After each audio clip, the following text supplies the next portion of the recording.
Simply বিয়ে করে বাসায় গেলাম, গেট খুললেন আপু, মানে ওনার ফার্স্ট ওয়াইফ। আপনার নামটা একটু বলবেন? আমি লিজা। লিজা। ওকে লিজা, আমরা আপনার জীবনের গল্প আজকে এই পুরো অনুষ্ঠান জুড়ে শুনবো। আর হ্যালো 920 শোনা হয়?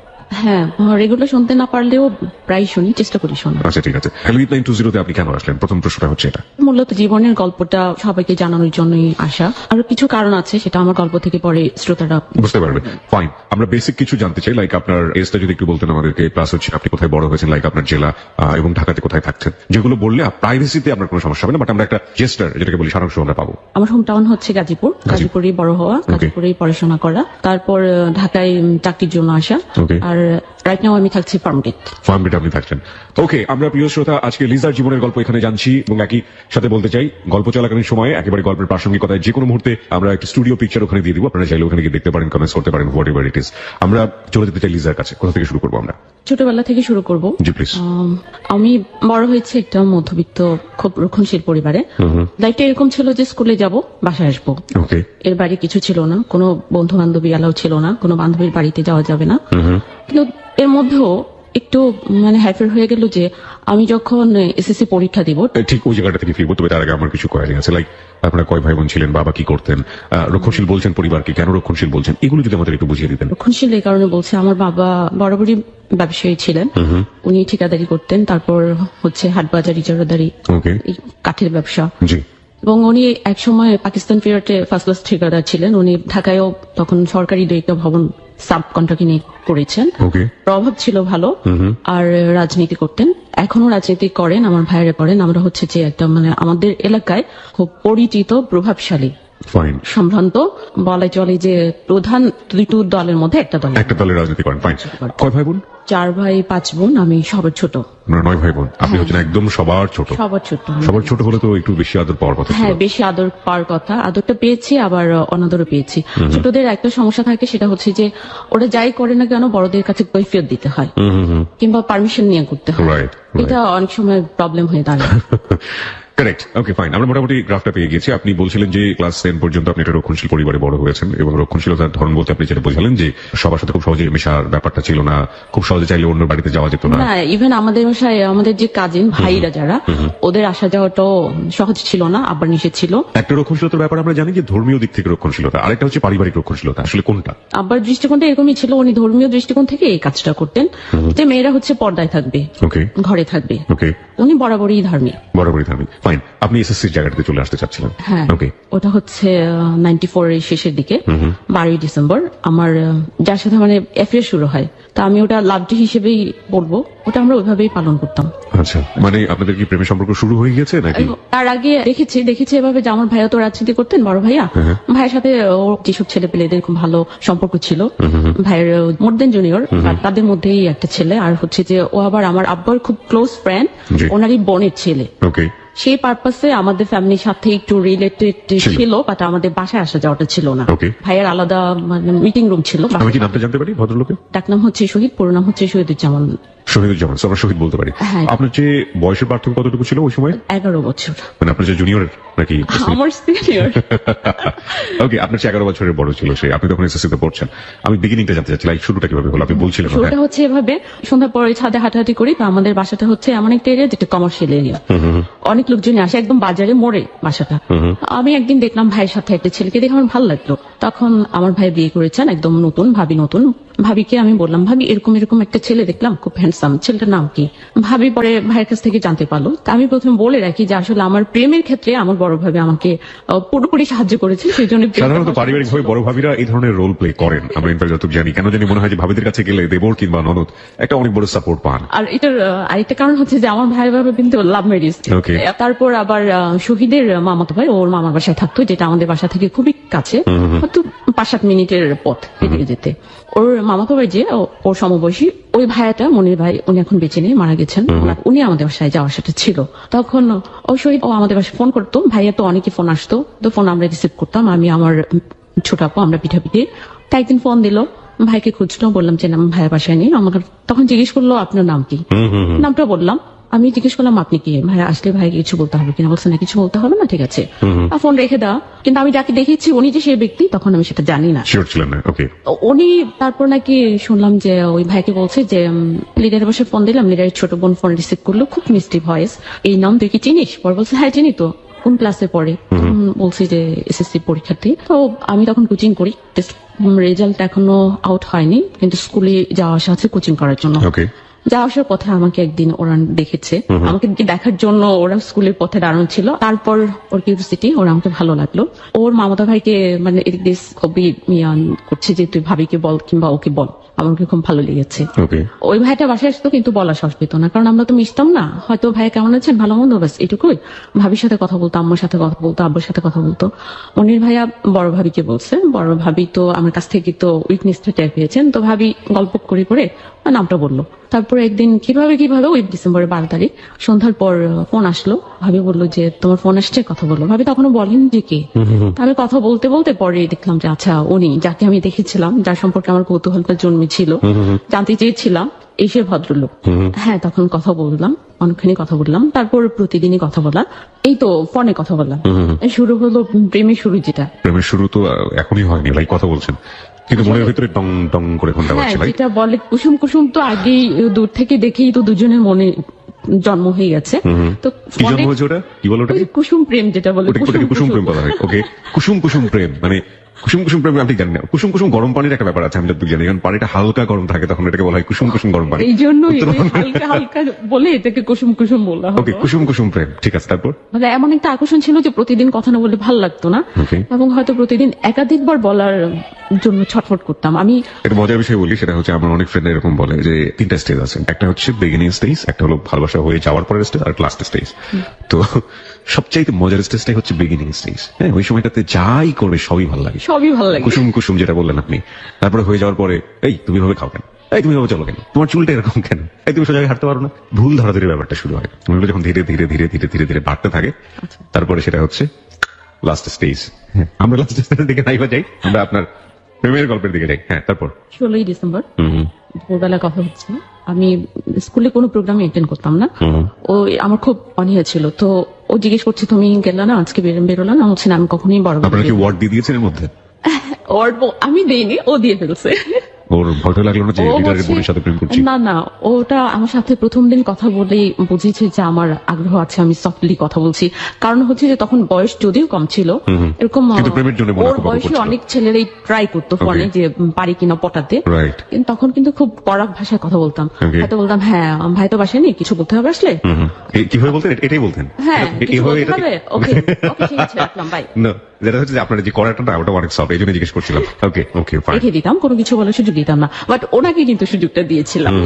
ভালো লাগাটা ছিল in fact। ভালো লাগেছিল আমার। তার মানে 12 ডিসেম্বরে আপনারা ওয়ার্ড দিয়ে দিলেন, রাইট? 12ই ডিসেম্বর ওয়ার্ডটা দেওয়া হয়নি, মানে দেব বলে আর কি কথা। 12 ডিসেম্বরটাই কেন ইম্পর্টেন্ট মনে করছেন? Like, ইম্পর্টেন্ট এই কারণে যে ওই দিনই দুজনেই জানছি যে আমি ওনাকে পছন্দ করি, উনি আমাকে পছন্দ করেন, জেনে কথা বলা শুরু করেছে। fine, তারপর তারপর কথা বলছি 16ই ডিসেম্বর, ও বলল বিজয় দিবস। যে, হ্যাঁ বিজয় দিবস।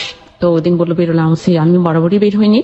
আর তখন আমার একটা এক্সিডেন্ট, ছোটখাটো এক্সিডেন্ট হচ্ছে, পা পড়ে গেছিল, হাঁটতে পারছিলাম না, সো আমার রেস্ট্রিক্ট থাকতে হচ্ছে।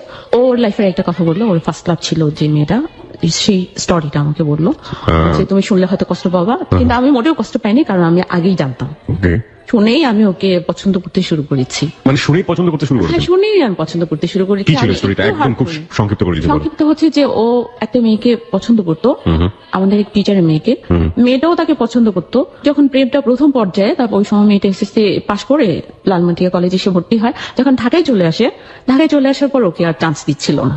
ও মানে- অনেকদিন মেয়েটা পিছনে ঘুরেছে, কিন্তু ঢাকায় এসে মেয়েটা নতুন করে ঢাকায় অন্য ছেলের সাথে প্রেম করা শুরু করেছে। ও এসে লালমাটিয়া কলেজের সামনে দাঁড়িয়ে থাকতো, কখন কলেজে ঢুকবে, কখন বের হবে, কথা বলতে চাইতো, কিন্তু ওকে অ্যাভয়েড করতো। Okay. ওর কষ্টের কথাগুলো শেয়ার করেছে। মাঝখানে সে চুপচাপ ছিল, ফাইন। আর কাউকে নিয়ে ভাবতো না, আমাকে দেখে নাকি ওর ভালো লাগছে। আর এটাও সে টের পেয়েছিল যে তার সমবয়সী আরো 2-1 ট্রাই করছে, কিন্তু কেউ কোনোদিন ধারে কাছে পৌঁছাতে ধারে পারেন? কাছে পৌঁছাবে কি, মানে ফোনে এই যে কাট কথার বাইরে কোনো ভালো কোনো কথাই শুনতে পারে না করেছে। সেই জন্য সে- মোটামুটি আমি একটা গ্রাফ পেয়ে গেলাম যে ভালোবাসার জায়গাটাতে একটা অদ্ভুত রকমের একটা ফিলিংস দুজনেরই কাজ করছে। তারপরে আপনি আসছিলেন বোধহয় কোনো একটা স্কুলের জায়গাটাতে বা কোনো একটা কিছু। হ্যাঁ, স্কুলের জায়গাটাতে, যেটা হচ্ছে তারপর আমার এসএসসি পরীক্ষা শুরু হলো, পরীক্ষা দিলাম, আমাদের কথা হতো ফোনে। আর সেটা সুযোগ ছিল যে ফোন আসলে ভাবি রিসিভ করতো, পড়তো, ভাবির হাতে পড়লে কেউ আশেপাশে না থাকে তাহলে আমাকে ডেকে দিত। আমি এসএসসি পরীক্ষা দিলাম। এসএসসি পরীক্ষার পরে তো আমি পুরোপুরি ফ্রি 3 মাস। ওর আবার দুটো ভাগ্নি আমার সাথে পড়তো। আরেকটা সুযোগ হয়ে গেল যে চিঠি আদান প্রদানের সুযোগটা হয়ে গেল ভাগ্নিদের দিয়ে। ছিল আমার বান্ধবী, বাসাও পাশাপাশি। ও খুব চিঠি লিখতো, ডায়েরি লিখতে পছন্দ করতো। হ্যাপি নিউ ইয়ারের আমি ওকে ফার্স্ট গিফট করি, যেটা হচ্ছে গোলাপ আর একটা কলম, ডায়েরি। আর ও আমাকে একটা খুব সুন্দর ভিউ কার্ড গিফট করে। এই হচ্ছে আমাদের প্রথম মানে গিফট দেয়া নেওয়া যেটা। আর সে ওই ডায়েরিটা মেনটেন করতো। আমি বলেছিলাম ডায়েরিটা তোমার লেখা হলে পরে আমাকে দিও, আমি পড়ে আবার ফেরত দিয়ে দিব। এভাবে আমাদের প্রেমটা চলছে। কিছুদিন পর এটা আমার বাসায় জানাজানি হয়ে গেল। এটা আমার ছোট আপু, যিনি পিঠা পিঠে, ও আবিষ্কার করে ফেললো। যখন আবিষ্কার করে ফেললো তখন তো কথা বলা খুব টাফ হয়ে গেল। তখন ছাদে উঠে হাঁটলেও সন্দেহ করে। আর লোকটাকে সেটা যখন জেনে ফেলতে পারলো তখন তো আমার অবস্থা খুব একেবারে খারাপ হয়ে গেল। এখন আমাকে ছাদে উঠতে দেওয়া হয় না। ছাদে দিনে কখনোই উঠতাম না, যেহেতু বাজারের মধ্যে বাসা ছিল। সন্ধ্যার পরে উঠতাম। আর আমার জ্যোৎস্না রাত্রি হচ্ছে অসম্ভব প্রিয়। যখন জ্যোৎস্না ফুটফুটি জ্যোৎস্না থাকতো কিংবা পূর্ণিমা রাত, আমি দোয়া করতাম আল্লাহ এখনই লোডশেডিংটা শুরু হয়ে যেত, তাহলে আমি বলতে পারতাম যে বিদ্যুৎ নেই, এখন পড়বো না, ছাদে যাবো। ছাদে হাঁটতাম, এই তো দেখতে হলে এইটুকু। কম করে আমাদের চলতে গেল। এখানে আমি কথা বলি 3 মাস পর যখন আমার এসএসসি রেজাল্ট বেরোলো। আমার রেজাল্ট কি হবে সেটা আমি নিশ্চিতই ছিলাম। বরাবরই হয়, পরীক্ষা দিয়ে আমি যত নাম্বার পাবো বলি যে সাবজেক্টে ঠিক ততই পাই, বরং তার চেয়ে 1 নাম্বার বেশি পাই, কম কখনো হয় না। কিন্তু এখানে অপ্রত্যাশিত একটা দুর্ঘটনা, যেটা বলা চলে আমার জীবনের প্রথম ব্যর্থতা, এবং এটা আজও আমি ভুলতে পারি না এবং আমি ওটাকে এখনো মেনে নিতে পারি না। সেটা হচ্ছে যে আমি এসএসসি পরীক্ষায় ফেল করেছি। ছোট আপুর আমার রোল নিয়ে স্কুলে গেছে দেখার জন্য, খুঁজে পায়নি। অন্য আরেকটা ভাইকে দিছে, কেউ খুঁজে পায়নি।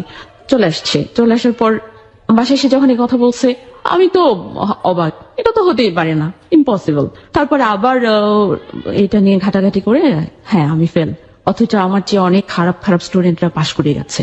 আর সেদিন শহীদ খুব তাড়াতাড়ি, সেও খুব আশায় ছিল এবং ওর বন্ধুরা যারা আমাদের সম্পর্কটা জানতো সবাইকে বলছিল যে লিজা যদি জাস্ট ফার্স্ট ডিভিশন পেলেই আমি তোরা যত খেতে পারিস আমি খাও। ও এরকম একটা আনন্দ নিয়ে, আশা নিয়ে রেজাল্ট শিট হাতে পেয়ে দেখলো যে ওর ভাগ্নির আমার চেয়ে স্টুডেন্ট ভালো ছিল না, বলা চলে কোন রকমের পাশ করার মতো ছিল।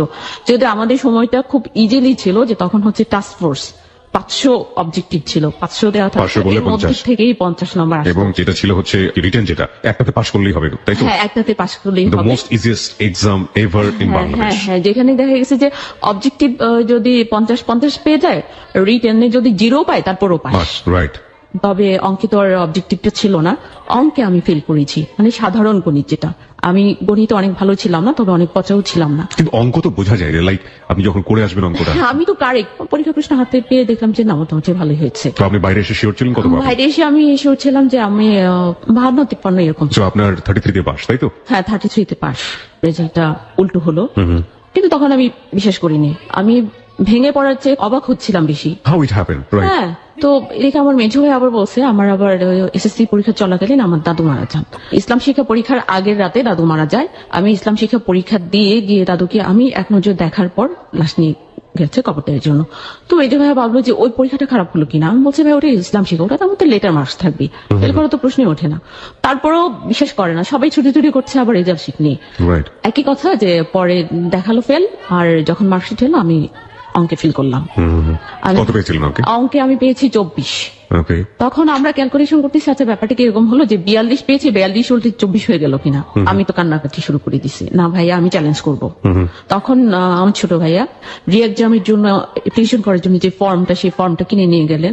পূরণ করে সবকিছু করে প্রসেস করে আমি রি এক্সামের জন্য অ্যাপ্লাই করলাম। আসলে ওটা হয়নি। আমি অনেকদিন পর 96 আবার এসএসসি পরীক্ষার জন্য, যখন হচ্ছে যে টেস্টের রেজাল্ট আউট হয়ে গেছে, এখন যারা পাশ করেছে তারা ফর্ম ফিল আপ করতে পারবে, ওই মুহূর্তে চিঠিটা রিপ্লাই হয়েছে, উত্তর গেল যে আপনার খাতা পুনর্নিরীক্ষণ করা হয়েছে, প্রাপ্ত নম্বর এতই, 24। সেই যে আমি 24 রয়ে গেলাম, আমার জীবনে একটা বড় একটা ঝড় আসলো।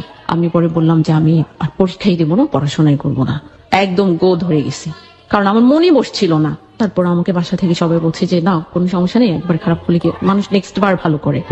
স্কুলের স্যাররাও আমাকে একই কথা বলছেন, কিন্তু আমি কোনোভাবে মেনে নিতে পারছি না। পড়তে বসলে আমার একই কথা মনে পড়ে যে কেন। আর আমি এখন স্কুলে যাই, আমি স্কুলে যেতে নেমে দেখি যে আমার বন্ধুরা কলেজে যায়, আমার বাসা ক্রস করে, আমার খুবই লজ্জা লাগে। রাইট, আমি আপনার সাথে একটু শেয়ার করি আজকের জীবনের গল্পটা না, মানে যত বেশি শুনছি তত বেশি নিজের কথা শেয়ার করতে ইচ্ছে করছে। আমি যখন অনার্সে পড়ি, আমার সেকেন্ড ইয়ারের এরকম একটা রেজাল্ট খারাপ হলো, হ্যাঁ, এবং আমি অনার্সে ফার্স্ট ইয়ারে পড়ার সময় যেরকম মার্কস পেয়েছিলাম তাতে আমার মনের ভিতরে একটা স্বপ্ন তৈরি হয়েছিল যেভাবে হোক আমাকে ঢাকা ইউনিভার্সিটি থেকে ফার্স্ট ক্লাস পেতে হবে। ওকে, সেকেন্ড ইয়ারে এসে আমি এত খারাপ রেজাল্ট পেলাম যে ওটাতে আর মোটামুটি 2 ইয়ার বাকি আছে, সারা বছর পরেও কাভার কোনো সম্ভব ছিল না। এবং মজার বিষয় হচ্ছে যে এই যে এত খারাপ মার্কস, সেই খারাপ মার্কসের পেছনে আমার কোনো হাত ছিল না, ছিল টিচারের একটা ভুল। এবং এই ভুলটা রিকভার করতে গিয়ে আমাকে পুরো 2 বছর লেগেছে। এবং সেটা ছিল একটা অ্যাসাইনমেন্টের মার্ক, সে ঠিক মতো পৌঁছাতে পারে নাই, বা অ্যাসাইনমেন্টটা সে যে প্রসেসে নিয়েছে সেটাতে আসলে ঠিক ছিল না, কিন্তু ভুলটা তার ছিল, ভুলের জন্য মাসুল দিতে হচ্ছিল আমাকে। যদি এটা 2 বছরের এক্সাম হতো, যদি এটা এরকম হতো তাহলে কি হতো, হয়তো সারা জীবনের চেষ্টা করেও পেতাম না। কিন্তু একজন শিক্ষক আমাকে অনেক বেশি সাহায্য করেছিলেন, আমারই ডিপার্টমেন্টের একজন শিক্ষক, ডেকে ডেকে নিয়ে গিয়ে বারবার ধরিয়ে দেয়া। এবং অবশ্য সেটা একটা স্টোরি, থার্ড ইয়ারে এত বেশি মার্কস পেয়েছিলাম যে সেকেন্ড ইয়ার তো কভার করেছিল, ফোর্থ ইয়ারে মার্কস না পেলেও আমি ফার্স্ট ক্লাস পেতাম। কিন্তু শোনার পরে না মানে নিজের জায়গাটা ফিল হচ্ছে। যাই হোক, শুনি আপনারটাই শুনি তারপর। আমার আরেকটা কষ্ট, ওই প্রথম আমার আব্বা এবং বড় ভাইয়ের প্রতি একটা অভিযোগ জীবনে প্রথম তৈরি হয়েছিল এই কারণে যে আমরা যে দল তখন করতাম, আমাদের দল তখন ক্ষমতায় ছিল, এবং আমাদের এলাকার যিনি এমপি উনি তখন একজন ক্যাবিনেট মন্ত্রী ছিলেন, এবং আমাদের কাছের লোক। ভাই আব্বা ওনারও তো রাজনীতি করেন, ওনার যদি একবার শুধু বলতেন যে আপনি একটু শিক্ষা বোর্ডের ভাই যদি বলতো যে ছোট বোনটা এই হয়েছে আপনি একবার একটু ফোন করেন, তা ওদেরকে রিকোয়েস্ট করার কোনো আমলেই নেয়নি। যেহেতু আমার দুলা ভাই ওনার পিএসকে দিয়ে ফোন দিয়েছেন, উনি আরেকবার ফোন করলেই কাজটা হয়ে যেত, কিন্তু এই হেল্পটা আমার ফ্যামিলি আমাকে করেনি। এই প্রথম ছিল আমার ওনাদের প্রতি একটা কষ্ট যে কেন করলো না। যাই হোক, আপনি যেটা বলছিলেন যে আপনি লম্বা একটা ব্রেক অফ স্টাডিজ এর দিকে এগোচ্ছিলেন বা এরকম একটা মনোভাব তৈরি হচ্ছিল, তারপর আসলে আমি পরে পরীক্ষা দিলাম না, তারপরেও আমি এভাবেই না আমি আর পড়াশোনাই করবো না। আমি কেন জানি অনেক বেশি ভেঙে পড়েছি, যদিও সবাই আমাকে উৎসাহ দিচ্ছিল। আমি নতুন করে রেজিস্ট্রেশন করে তারপরে আবার পড়াশোনা শুরু করেছি। আমি এই ক্ষেত্রে বলি, শহীদের সাথে তখন আমার সম্পর্কটা হচ্ছে বাসায় জানাজানি হয়ে যাওয়ার কারণে যোগাযোগটা ইরেগুলার হয়ে গেছে। ও বাইরে যাওয়ার জন্য চেষ্টা করছিল, ওর হচ্ছিল যে ভালো কোনো কান্ট্রিতে সেটেল হওয়ার জন্য। এদিকে ওর অস্ট্রেলিয়ার ভিসা হয়ে গেছে। তখন আমার বাসা থেকে খুব তোড়জোড় শুরু করলো, শহীদকে কেউ পছন্দ করতো না। ওদের বাড়ি গ্রামে ছিল, কিন্তু ফ্যামিলি ব্যাকগ্রাউন্ড ভালো ছিল, কিন্তু ওর অনেকগুলো বোন ছিল আর ও একটা ভাই। তো আমার আম্মাও পছন্দ করতো না যে এতগুলো বোনের একটা ভাই, ওই ফ্যামিলিতে আমার ছোট মেয়েকে দিলে ওখানে খুব ঝামেলায় থাকবে, খুব ডিস্টার্ব করবে বোনরা। আর আমার ভাইরাও কেউ পছন্দ করতো না, শুধু বড় ভাই ওকে খুব স্নেহ করতো। ও তখন চেয়েছিল যে আমরা নিজেরা বিয়ে করে ফেলি। ও আমাকে এই ধরনের প্রপোজ করেছে। ফেল করার পরে ফেল করার পরে ও আমার পাশে আছে, ও কিন্তু এই জন্য কখনো ইয়ে করেনি, এবং আমাকে বলছে যে নতুন করে তুমি পড়াশোনা করো, পরীক্ষা দাও। তো বাসা থেকে একটু অবহেলা পাচ্ছিলাম, মানে আব্বার একটু অন্যরকম অবহেলা ছিল। আব্বা কেন জানি মেয়েদের প্রতি ওনার কি হবে, মেয়েরা এত পড়াশোনা করি, উনি ছেলেদের বেলা এরকম ছিলেন, জাস্ট গ্রাজুয়েশন করলো বিজনেস করবে। আমি তো আমার ছেলেদের দিয়ে চাকরি করাবো না, নিজেও কখনো করিনি। ঠিক আছে থাক এখানে এরকম। তারপরে শহীদ আমাকে নিয়ে যেতে চাইলো, আমরা নিজেরা বিয়ে করে ফেলবো, আমি রাজি হইনি। আমি বলছি যে না দেখো, আমার এখনো বিয়ের আইনি বয়সটাই হয়নি, আর আমার ইমিডিয়েট বড় বোন রয়ে গেছে। ও ভয় পেত যে আমার ফ্যামিলি যদি রাজি না হয়। আমি তখন ওকে বলতাম যে আমার ফ্যামিলিকে রাজি করানোর দায়িত্ব আমার, তুমি শুধু প্রস্তাব পাঠিও। তারপর ও কেন ভয় পেত আমি বুঝতে পারতাম না। তার কারণও ছিল আমার 2 ভাইয়া ওর সাথে ভালো বিহেভ করতো না। 2 আপু মাঝে মধ্যে ফোনে ওরে একদিন মানে একটু অপমানজনক কথাবার্তা বলেছে, সেই জন্য সে কষ্ট পেয়েছে। আর ও তখন তেমন কিছু করতো না, বিজনেস করতো, বিয়ে দেওয়ার মতো ওরকম স্টাবলিশড ছিল না। তো আমার তো ছিল যে আমি তো এখন বিয়ে করছি না, ওরও সময় দেরি আছে, অতদিনে তো স্টাবলিশড হয়ে যাবে। তারপরে না হলো না, আমি ওকে বিয়ে করলাম না, পালিয়ে গিয়ে। ও তখন বলতে শুরু করলো যে আমি নাকি ওকে আসলে অতটা ভালোবাসি না, ও আমাকে যতটা ভালোবাসে, আর সেই জন্যই আমি রাজি হচ্ছি না, ওকে আমি মূল্যায়ন করছি না। ওই আমাকে ভুল বুঝতে শুরু করলো, কিন্তু আমি ওকে বোঝাতে পারতাম না, কারণ বোঝানো সম্ভব ছিল না যে আমরা অনেকটা সময় ধরে কথা বলতে পারতাম না, আর দেখা তো কখনোই হতো না সামনাসামনি। বাসায় খুব চাপের মধ্যে থাকি, ফোনে কথা বলতে পারি না, চিঠিও লেখা হয় না, তাহলে আমি বোঝাবো কি করে? এই দূর থেকে একটা ভুল বোঝাবুঝি শুরু হয়ে গেল। তারপর 98 আমার জন্য বিয়ের প্রস্তাব নিল আমার চাচি। আমার ফ্যামিলি থেকে ওরা সবাই দেখে দেখে পছন্দ, উত্তরায় ছেলেদের বাড়িটারে আমাকে বিয়ে দিয়ে দিবে। কিন্তু আমি তখন ওর সাথে যোগাযোগ করার চেষ্টা করছি, আমার তো জানাতে হবে ব্যাপারটা ওকে। আর আমি বিয়ে করব না, কেন বিয়ে করব? বড় বোন আছে, আমি এমনকি অপরাধ করে ফেললাম। এই প্রেমকে এত বড় অপরাধ, মানে বড় বোনকে রেখে বড় বোনকে রেখে আমাকে বিয়ে দিবে। আর এটার পিছনে কারণ ছিল যে আমার কারোর সাথে প্রেম, এই জন্যই আমার ছোট ভাইয়া খুব ক্রেজি হয়ে গেলেন। তখন আমি ভাবিকে রিকোয়েস্ট করলাম, ভাবি যে কোনো ভাবে আমার ওর সাথে যোগাযোগ করতে হবে, ওকে জানাও ব্যাপারটা। আমার সুযোগ হলো ওর সাথে কথা বলার, ফোনে কথা বলছি, কথা বলে এরকম আমার তো বিয়ে ঠিক হয়ে গেছে বলা চলে। ছেলে পক্ষ এসে দেখে গেছে, আমাকে সরাসরি দেখেনি, আমার ছবি দেখে ওরা পছন্দ করেছে, ওরা ডেট দিতে বলছে। ও তখন হেলাফেলাই নিচ্ছে, আমি বলছি হেলাফেলা কিছু না, বিসিএস। তখন সে আমাকে বললো যে কেন তোমার ফ্যামিলি সিরিয়াল ব্রেক করছে? যদি সিরিয়াল মেনটেন করতো আর আমি আর 5-7 মাস সময় পেতাম, তাহলে হয়তো আমি একটা কিছু করতে পারতাম, কারণ আমার ভিসা হয়ে যাবে সম্ভাবনা আছে। আর ভিসাটা হয়ে গেলে আমি বিয়ের প্রস্তাব পাঠাবো, তোমাকে কাবিন করে যেটা রেখে যাব, এরকম আমার চিন্তা। তখন আমি বললাম ঠিক আছে যাও, 5 মাস না, তোমাকে আমি আরো বেশি সময় দিলাম, বিয়ে আমি ঠেকাবো, এটা আমার দায়িত্ব। ওকে, আমি একটু থামাচ্ছি আপনাকে। প্রিয় শ্রোতা, বেশ কিছু বিষয় এখানে লক্ষ্য রাখতে হবে। দুটো খুব ইম্পর্টেন্ট পয়েন্ট আমরা কিন্তু পেয়েছি এখন পর্যন্ত। আমার কাছে যেটা মনে হচ্ছে, একটা হচ্ছে ওর ব্রেক অফ স্টাডিজ, যেটাকে ও বলছে যে আমার ভাগ্য আমাকে খারাপ ভাবে নিল এবং তারপরে আমি আর উঠে দাঁড়াতে পারলাম না। ও কিন্তু ব্রেক অফ স্টাডিজ এর মধ্যে চলে গিয়েছে, ও কিন্তু এসএসসি পরীক্ষা দিচ্ছে না, পরের বছর দেয়নি, তার পরের বছর দেয়নি, এবং এখন পর্যন্ত পড়াশোনার মধ্যে আসেনি। 1 2 নম্বর হচ্ছে যে ছেলেটিকে ও লাভ করে, সেই ছেলেটি কিন্তু বিদেশ চলে যেতে চাচ্ছে এবং ওকে বিয়ে করতে চেয়েছিল, কিন্তু ও চাচ্ছে পারিবারিকভাবে বিয়েটা হোক। 2 3 নম্বর হচ্ছে যে এখানে আরেকটা গুরুত্বপূর্ণ বিষয়, সেটা হচ্ছে ওর কিন্তু বিয়ে ঠিক হয়ে গেছে ফ্যামিলি থেকে, সেটাকে এই ছেলেটার জন্য ও ঠেকিয়ে দেওয়ার চেষ্টা করছে। এখন পর্যন্ত এই 3টা পয়েন্ট খুবই খুবই গুরুত্বপূর্ণ। আমরা বলতে পারি যে এটা হচ্ছে চুম্বক পয়েন্ট এই গল্পগুলোর জন্য, যেগুলো পরবর্তী ক্ষেত্রে গল্পের এন্ডিং এ এসে অনেক বেশি কাজে লাগবে। সুতরাং এই বিষয়গুলোকে একটু লক্ষ্য রাখবেন। আর যারা মন্তব্য করছেন ফেসবুকে, তাদেরকে আমি বলবো সচেতনভাবে মন্তব্য করতে, এই কারণে যে একজন মানুষ যখন জীবনের গল্প এখানে বলতে আসে, সেই মানুষটি জীবনের সমস্ত জীবনটা নিয়ে লাখ লাখ মানুষের কাছে আসে। সুতরাং আমাদের জায়গাটা থেকে আমরা পছন্দ করি আর না করি, তার প্রতি মিনিমাম শ্রদ্ধাবোধটুকু আমাদের সবার থাকা উচিত। এবং আমরা মনে করি আমাদের হ্যালো 920 শ্রোতা যারা আছেন তারা সবাই এই বিষয়টি বোঝেন। সুতরাং আমরা যারা কমেন্টস করবো ওখানে, তারা প্লিজ এই বিষয়টি মেনটেন করবেন। এবং একই সাথে একটা বিষয় একটু লক্ষ্য রাখবেন, কোনো ফিমেল লিসনার বা কোনো ফিমেল বন্ধু যদি ওখানে কমেন্টস করে, তার কমেন্টসের এগেইনস্টে যদি কোনো ধরনের বাজে কমেন্টস ওখানে পড়ে বা তাকে নিয়ে যদি কোনো ধরনের আজে বাজে কমেন্টস এখানে পড়া হয়, তাহলে সেই আইডিকে সারা জীবনের জন্য হ্যালো 920 ফ্যান পেজ থেকে ব্যান করে দেওয়া হবে। এই যে রুলস এন্ড রেগুলেশন গুলো, এগুলো প্লিজ একটু মাথায় রাখবেন। ওকে, যাই আপনার কাছে। তারপর আমি ওকে ভরসা দিলাম, হ্যাঁ আমি আমার কাজ করেছি, আমি বিয়ে বন্ধ করেছি। আর ছোট ভাই আমার কাছে মতামত চেয়েছে ছেলের ছবি দেখে, আমি বললাম যে আমার পছন্দ হয়নি। ভাইয়া বলছে যে তোর যা যা আসে মনে সব খুলে বলবি, কারণ তোর পছন্দ না হলে জোর করে সেটা হবে না। ও ছেলেটা বিজনেস করতো, ইম্পোর্ট এক্সপোর্টের বিজনেস ছিল। আর ফ্যামিলি ব্যাকগ্রাউন্ড ভালো ছিল, উত্তরার স্থানীয়, ওদের মানে বাড়ি এভরিথিং তখনই।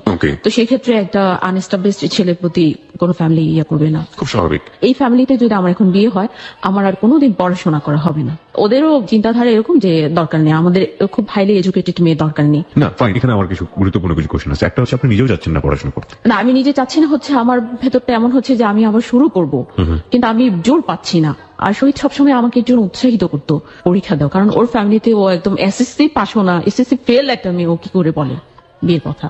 এটা ছিল একটা প্রেস্টিজের ব্যাপার। আমার তো ড্রিম অনেক কিছু ছিল, আমি তো এভাবে হতে পারে না। মানে আমি যতটুকু বুঝি লিজা, এটা হচ্ছে যে আপনি পড়াশোনা করবেন না এটা আপনি মেনে নিতে পারতেন না, কিন্তু আপনি উঠে যে দাঁড়াবেন আবার নতুন করে, সেই শক্তিটা পাচ্ছেন না। জোরটা আমি পাচ্ছিলাম। ওকে ফাইন, আমি বিয়ে করব না, কারণ আমি কাউকে ভালোবাসি, তাকে আমার সময় দেওয়া উচিত। আর আমার বিয়ের তখন কতদিন বয়স হয়েছে ততদিন প্রেমের? 4 বছর। 4 বছর ধরে পূর্ণ হয়নি এখনো, ডিসেম্বরে পূর্ণ হবে, ওটা ছিল অক্টোবরের ঘটনা। মানে প্রায় 4 বছর হতে যাচ্ছে। ওকে, তখন আমার আম্মাকে একটা কথা বললাম, আম্মা আমি কি খুব বোঝা হয়ে গেছে আপনাদের যে আপনি রেখে আমাকে বিয়ে দিয়ে দিবেন? আমার একটা কথাই আম্মা পরে বলছে যে না, ওর মত নেই, বিয়ে দেওয়ার দরকার নেই। বিয়ে অফ হয়ে গেল। আমার এখানে যেটা বলার আছে, যেটা আমি কষ্ট পাচ্ছি, যে জায়গাটা যে আমি যাকে ভালোবাসি, যার জন্য আমি আমার ফ্যামিলির এগেনস্টে দাঁড়ালাম, আমি তখন শুনতে পেলাম যে সে যখন ঢাকায় আসে থাকে, অনেক মেয়ের সাথে প্রেম আছে, ঘুরে বেড়ায়, চাইনিজ খায়, পার্কে যায়। বিদেশ যাওয়ার কথা বলো আপনি? ও তো বিদেশ যাওয়া তখনও তো যায়নি, ভিসা প্রসেসিং চেষ্টা করতে। আপনি জানলেন কিভাবে এটা? ওর খুব ক্লোজ ফ্রেন্ড, যে আমাকে চাইতো, যে আমাকে খুব পছন্দ করতো, ওই ভাইটা আমাকে খুব স্নেহ করে, সেই ভাইয়া ব্যাপারটা আমাকে জানিয়েছে। যে আপনাকে পছন্দ করে সে যদি ব্যাপারটা জানায়, সেটার অথেন্টিসিটি নিয়ে তো প্রশ্ন উঠতে পারে, কারণ সে একটা ক্লেম করার চেষ্টা করছে। ক্লেম না, আসলে ক্লেম ছিল না। তারপরে আরেকটা কথা হচ্ছে, তার যে ফার্স্ট লাভ যে মেয়েটা ছিল, সেই মেয়েটা আবার ওর লাইফে ফিরে আসার অনেক চেষ্টা করেছে। যখন জানতে পেরেছে আমার সাথে এফেয়ার, তখন অনেক চেষ্টা করেছে অনেকভাবে আমার কাছ থেকে সরিয়ে নেওয়ার, এবং ও ব্যাপারগুলো আমার সাথে শেয়ার করতো। আমি বলতাম যে প্লিজ বাদ দিয়ে দাও, ওকে বলো যে আমি এখন অন্য কাউকে ভালোবাসি, আর ওর সাথে শুধু শুধু ওকে, ও বলতো না আমি প্রতিশোধ নেব, আমি ওকে ঘোরাবো। ওকে, ও আমাকে অপমান করেছে। ওর সাথে আমি কখনোই খারাপ ব্যবহার করতাম না, আমি ছিলাম কুল টাইপের, ঠান্ডা হয়ে বোঝানোর চেষ্টা করতাম। বরাবরই যথেষ্ট ধৈর্য ছিল আছে। ওকে বলার পর ও আমাকে একটা রিকোয়েস্ট করেছে, এই ব্যাপারে তুমি কিছু বলো না, এটা আমি সিদ্ধান্ত নিব। আমি সিদ্ধান্ত নিব। ওকে, বললাম ঠিক আছে, কিন্তু আমি একটা মেয়ের জায়গা থেকে বলছি, সে আরেকটা মেয়ে, আমি চাই না ওর কোনো ক্ষতি হোক তোমাকে দিয়ে। ও আমার সাথে কমিটেড যে ও কোনো ক্ষতি করবে না। ঠিক আছে, আমি ওকে থামাতে পারলাম না। এই প্রথম আমি শক্ত হলাম যে আসলে আমার ভালোবাসার জোর মনে হয় কম, নইলে আমাকে যদি সে এতই ভালোবাসে, আর আই লাভ ইউ যে শব্দটা, এটা সে 1000 বার মনে হয় বলে ফেলছে।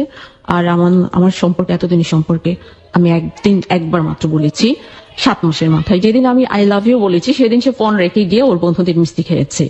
তারপর ওর ভিসা হয়ে যায়, কিন্তু আমার সাথে কোনো যোগাযোগ করে না, আর সহজ ছিল না, ফোনটা বাসায় ছিল না। একটা বিষয় একটু আমার জানার, যে ঢাকাতে আসার পরে যখন আপনি জানতে পারলেন যে ও অন্য মেয়েদের সাথে এভাবে মুভ করছে, চাইনিজ খাচ্ছে, হোয়াটএভার, ব্লা ব্লা ব্লা, এই অন্য মেয়েদের ব্যাপারটা আপনি কনফার্ম হলেন কিভাবে? ওর একটা ব্যাপার দেখতাম যে ও আমার সাথে সরাসরি মিথ্যে কথা বলতে পারতো না, যেখানে ও উত্তর দিতে পারবে না এগিয়ে যেত। আমি জিজ্ঞেস করতাম যে ওই মেয়েটার নাম ছিল সাথী, আগের প্রেমিকা। হ্যাঁ, তো ও স্বীকার করেছে। হ্যাঁ, অন্য কারো ব্যাপারে জিজ্ঞেস করলে ও তো বাদ দাও না এসব, তুমি কি আমাকে বিশ্বাস করো না? আমি তোমাকে বিশ্বাস করি বলি। একদিন জিজ্ঞেস করলাম যে আসলে তোমার সব কবে বন্ধ হবে? ও হাসতে হাসতে বললো, যেদিন তোমাকে কাছে নিয়ে আসবো, কাছে পাবো, সেদিন থেকে সব বন্ধ হয়ে যাবে। ওকে, আপনি এগ্রি করলেন কেন? আপনি জানেন যে এইরকম ভাবে মুভমেন্টে যাচ্ছে বা এরকম করছে, তারপর আপনার জায়গা থেকে আপনি কেন ওকে মেনে নিলেন? মেনে নিলাম। ও আমাকে বলতো যে আজকাল প্রেম হলে প্রতি সপ্তাহে একবার দেখা হয়, তুমি এতদিন আমাদের এত বছরের রিলেশনে আমার সাথে কি একবারও দেখা করেছো? আর ওকে জিজ্ঞেস করেছিলাম যে আসলে তুমি কি আমার মনটাকে ভালোবাসো না আমার দেহটাকে ভালোবাসো? এর উত্তরও আমাকে দিয়েছিল যে বৈজ্ঞানিক একটা সংজ্ঞা আছে, ভালোবাসা মানে হচ্ছে দেহ মন দুটোকেই। আমি তখন বললাম যে কিন্তু আমার মানসিকতাটা তো তুমি জানো, আর আমি কেমন পরিবারে আছি সেটাও তুমি জানো। তোমার যদি অন্যরকম কোনো চাহিদাই থাকবে, তাহলে আমার সাথে কোনো রকম সম্পর্ক না জড়ালে পারতে, কারণ আমার পক্ষে কখনোই সম্ভব হবে না ডেটিং করা। ওকে, এবং আমি করবো না, সেই সুযোগ আসলেও আমি নেব না। মানে আপনি বলতেন এটা? আমি বলতাম। আর আমি যখনই কথা বলতাম তখনই বলতাম যে তোমার গতকাল কি হয়েছে আমি সেটা নিয়ে ভাবতে চাই না, আমি চাই এই মুহূর্ত থেকে তুমি শুধরে যাও। ইটস ওকে, আমি তোমাকে ভালোবাসি, আগের মতোই বাসবো। ওকে, আপনার সম্পর্কে ওর কোনো কমপ্লেইন ছিল? কোনো কমপ্লেন ছিল না, ও আমাকে সাবিত্রী দেবী বলে রাখতো। ওকে, আপনি সাবিত্রী দেবী ব্যাপারটা জানেন যে সাবিত্রী আসলে হ্যাঁ, কি? আমি জানি সাবিত্রী দেবী তার সততার কারণে এবং নিষ্ঠার কারণে মৃত স্বামীর প্রাণকেও ফিরিয়ে আনতে পেরেছিল দেবতার কাছ থেকে। সো ও ভেবেছিল যে আপনি আমার সাথে তো আমার একজন সাবিত্রী আছি, আমি যেখানেই যাই না কেন সাবিত্রী আমাকে হাত ধরে ঠিক নিয়ে যাবে ঠিক জায়গাটায়। ঠিকই নিয়ে যাবে। ও হয়তো এভাবেই ভাবতো। ও ওকে, গর্বও করতো, এটা আমি শুনতাম। ওর বন্ধুরা আমাকে বলতো যে আমাকে নিয়ে ও সবসময় প্রাউড ফিল করতো এবং বলতো যে আমরা কোথাও ডেটিং করি না, কিন্তু আমাদের ভালোবাসা পবিত্র। বাবা। তবে সবাই অবাক হতো যে লিজা মেয়েটার মধ্যে কি আছে যে এত বছর ধরে কাছে পাওয়া নেই, কাছ থেকে দেখার সুযোগ নেই, সেই দূর থেকে ছাদে থাকে, রাস্তায় দাঁড়িয়ে দেখা, ব্যালকনিতে দাঁড়ালে একটু দেখা, এরপরও শহীদ লিজাকে এত কেন ভালোবাসে? কি আছে মেয়েটার মধ্যে? ওকে আমিও একবার প্রশ্ন করেছি আসলে কেন তুমি আমাকে এত পছন্দ করে, এত ভালোবাসো? ও বলতো যে তোমার সাথে আমি যখন কথা বলি তখন তো বলি, আর যখন কথা বলি না তখনও তোমার ভয়েসটা আমার কানে বাজে, আমি শুনতে পাই তোমার কথাগুলো। ফিলিংস গুলো বলতে? হ্যাঁ, ফিলিংস গুলো, তোমার ভয়েসটা এত মিষ্টি, আর দূর থেকে দেখো যেটা যে তোমার চোখগুলো অসম্ভব সুন্দর। আমি শুধু তোমার প্রেমে পড়িনি, তোমার চোখের প্রেমে পড়েছি, তোমার ভয়েসের প্রেমে পড়েছি, তোমার হাসির প্রেমে পড়েছি। আচ্ছা। এবং তোমার পুরা পার্সোনালিটি আমাকে খুব আকর্ষণ করে। সেটাই, হাত পা চুল নখ এগুলো বাদ যাবে কেন? আমি শুধু তোমাকে ভালোবাসি না, তোমাকে আমি রীতিমতো সম্মান করি। কিন্তু ও আমার সাথে যোগাযোগ করে না, খবরটা আমি ভাবির মাধ্যমে পাই। আমি অপেক্ষা করি, যেহেতু ও আমার কাছে সময় চেয়েছিল ভিসা হলেই সে আমার বাসায় প্রস্তাব পাঠাবে এবং ফাইনালি সে একটা কিছু করে রেখে যাবে। আর ওকে আমি আগে বলতাম যে তুমি যত দেরিতে বিদেশে যাবো তত আমার জন্য ভালো, তুমি বিদেশে চলে গেলে তো আর প্রতিদিন কথা বলা যাবে না, আমি তোমাকে দেখতে পাবো না। ও তখন বলতো যে আমি যত দ্রুত বাইরে যেতে পারবো ততই তোমার লাভ সবচেয়ে বেশি হবে, কারণ তত দ্রুত তোমাকে আমি নিয়ে যেতে পারবো আমার কাছে, ওকে, কাছাকাছি চলে আসবো। আমি সেই আশায় আছি। পড়াশোনা তখন স্টার্ট করেননি? তখনও স্টার্ট করিনি। আর ওর পড়াশোনাটা কতদূর ছিল? ডিগ্রি কমপ্লিট করেছে, আর পড়াশোনা করেনি। ওর ধান্দাই ছিল দেশের বাইরে চলে যাবে। দেশের বাইরে যাবে। আমি অপেক্ষায় আছি সেই দিনটির, সেই শুভক্ষণটি। অপেক্ষা করতে করতে শেষ মুহূর্তে 99 এপ্রিলের 20 তারিখ ও আমার সাথে যোগাযোগ করে, ছোট একটা চিঠি পাঠায় কয়েক লাইনে, যে আমার ভিসা হয়ে গেছে, আমি চলে যাচ্ছি, দোয়া করো, যদি ভাগ্যে থাকে আবার দেখা হবে। চিঠিটা পড়ে তখন আমি কাঁদবো না কি করবো আমি কিছু বুঝতে পারিনি। তো আমি তো এই মুহূর্তটার জন্য অপেক্ষা করিনি। তারপর ওর সাথে আমার শেষ দেখা পরদিন সকালে। আমার বড় ভাই ভাবি আলাদা বাসায় থাকতেন, আমি তখন বড় ভাইয়ের বাসায় যাই। টোটাল ব্যাপারটাই যেহেতু ভাবি জানেন, ভাবিও খুব কষ্ট পাচ্ছিলেন। আর আরেকটা ভয় ছিল যে ভাইকে তো ভাবি বলেছিল, বিয়েটা বন্ধ করেছিল, এখন কি উত্তর দেবে? সে যে যোগাযোগ করছে না ভিসা পাওয়ার পর, কোনো রেসপন্স ওর কাছ থেকে পাওয়া যাচ্ছে না, তাহলে এখন কি অবস্থা হবে? ফ্যামিলিতে তো সবাই ভাবিকে দোষারোপ করছে আর আমাকে একটা মেন্টাল টর্চার করছে। আমিও খুব দিশেহারা হয়ে গেলাম যে এখন আমি তাহলে কি করব। তারপর পরদিন সকালে ও ঢাকায় চলে আসবে, সকালে সে বিদায় নিতে গেছে ভাবির বাসায়। ভাইয়া ঘুমেছিল, সেই সুযোগে ওর সাথে আমার একটু 2-3 মিনিট কথা বলার সুযোগ হয়েছে। তখন আমি বললাম যে তুমি আসলে কি করলে? ও আমাকে বললো যে আমি আগে যাই, 2-3 মাস যাক, আমি সেটেল হই, তারপরে একটা কিছু করা যাবে। আরো হাসতে হাসতে আমাকে একটা কথা বললো যে কি দরকার ছিল প্রেম করা, প্রেম না করলে তো আজকে এই ঝামেলাটা হতো না। আমি বললাম করলে কেন? আমি তো তোমাকে খুঁজে বের করিনি, তুমি তো আমাকে খুঁজে বের করেছো। এই তো শেষ ঝগড়ার মুহূর্তে এই ধরনের কথা। তারপর সেই মুহূর্তে আমি খুব শক্ত ছিলাম, খুব কঠোরভাবে নিজেকে নিয়ন্ত্রণ করেছি, কান্নাকাটি করা কোনো কিছু না। আমি খুব স্বাভাবিকভাবে ওকে বিদায় জানানোর চেষ্টা করেছি, কারণ আমার পক্ষে তো এয়ারপোর্ট এসে ওকে সেভ করা সম্ভব ছিল না। ওকে আমি বিদায় জানিয়েছি, ভালো থেকো। পরদিন চলে গেল। ও অন্যদেরকে চিঠি লিখেছে, যোগাযোগ করে, আমার ভাইয়াকেও চিঠি দিয়েছে, কিন্তু আমাকে কোনো চিঠি সে দেয়নি। ও ইচ্ছে করলে পারতো, ভাই ভাবিকে চিঠি দিয়েছে, ভাবির চিঠির মধ্যে আমার জন্য একটা লিখে পাঠিয়ে দিলে বাস, এটা কারো হাতে যেত না, অটোমেটিকলি আমার হাতে পৌঁছতো। ইচ্ছা থাকলে উপায় হয়, কিন্তু ওর মধ্যে মনে হয় কোন রকম ইচ্ছেই ছিল না। ওর প্রত্যেকটা ফ্রেন্ড যারা জানতো আমাদের সম্পর্কটা নিয়ে, এবং যারা ঠাট্টা তামাশা করতো, বন্ধুরা ওকে মজনু ডাকতো, আমাকে লাইলি ডাকতো, ওরা সবাই হতাশ হলো যে কেন শহীদ এই কাজটা করলো লিজার সাথে, এরকম একটা মেয়ের সাথে। তখন অ্যান্সারটা যেটা আবার খুঁজে পেল সবাই, যে আসলে ও এখন রঙিন স্বপ্নে বিভোর। যখন প্লেনে উঠেছে তখনই ওর সবকিছু চেঞ্জ হয়ে গেছে। আমি ঠিক জানি না, আমার ফ্রেন্ডরা অনেক এরকম ধরনের কথা বলে যে বিদেশে চলে গেলে না এই সম্পর্কের ক্ষেত্রে নাকি অনেক বড় একটা ভাটা পড়ে যায়। আমি ঠিক জানি না এটা কমন ব্যাপার কিনা, কারণ নিজের জীবনে কোনো এক্সপিরিয়েন্স তো নেই।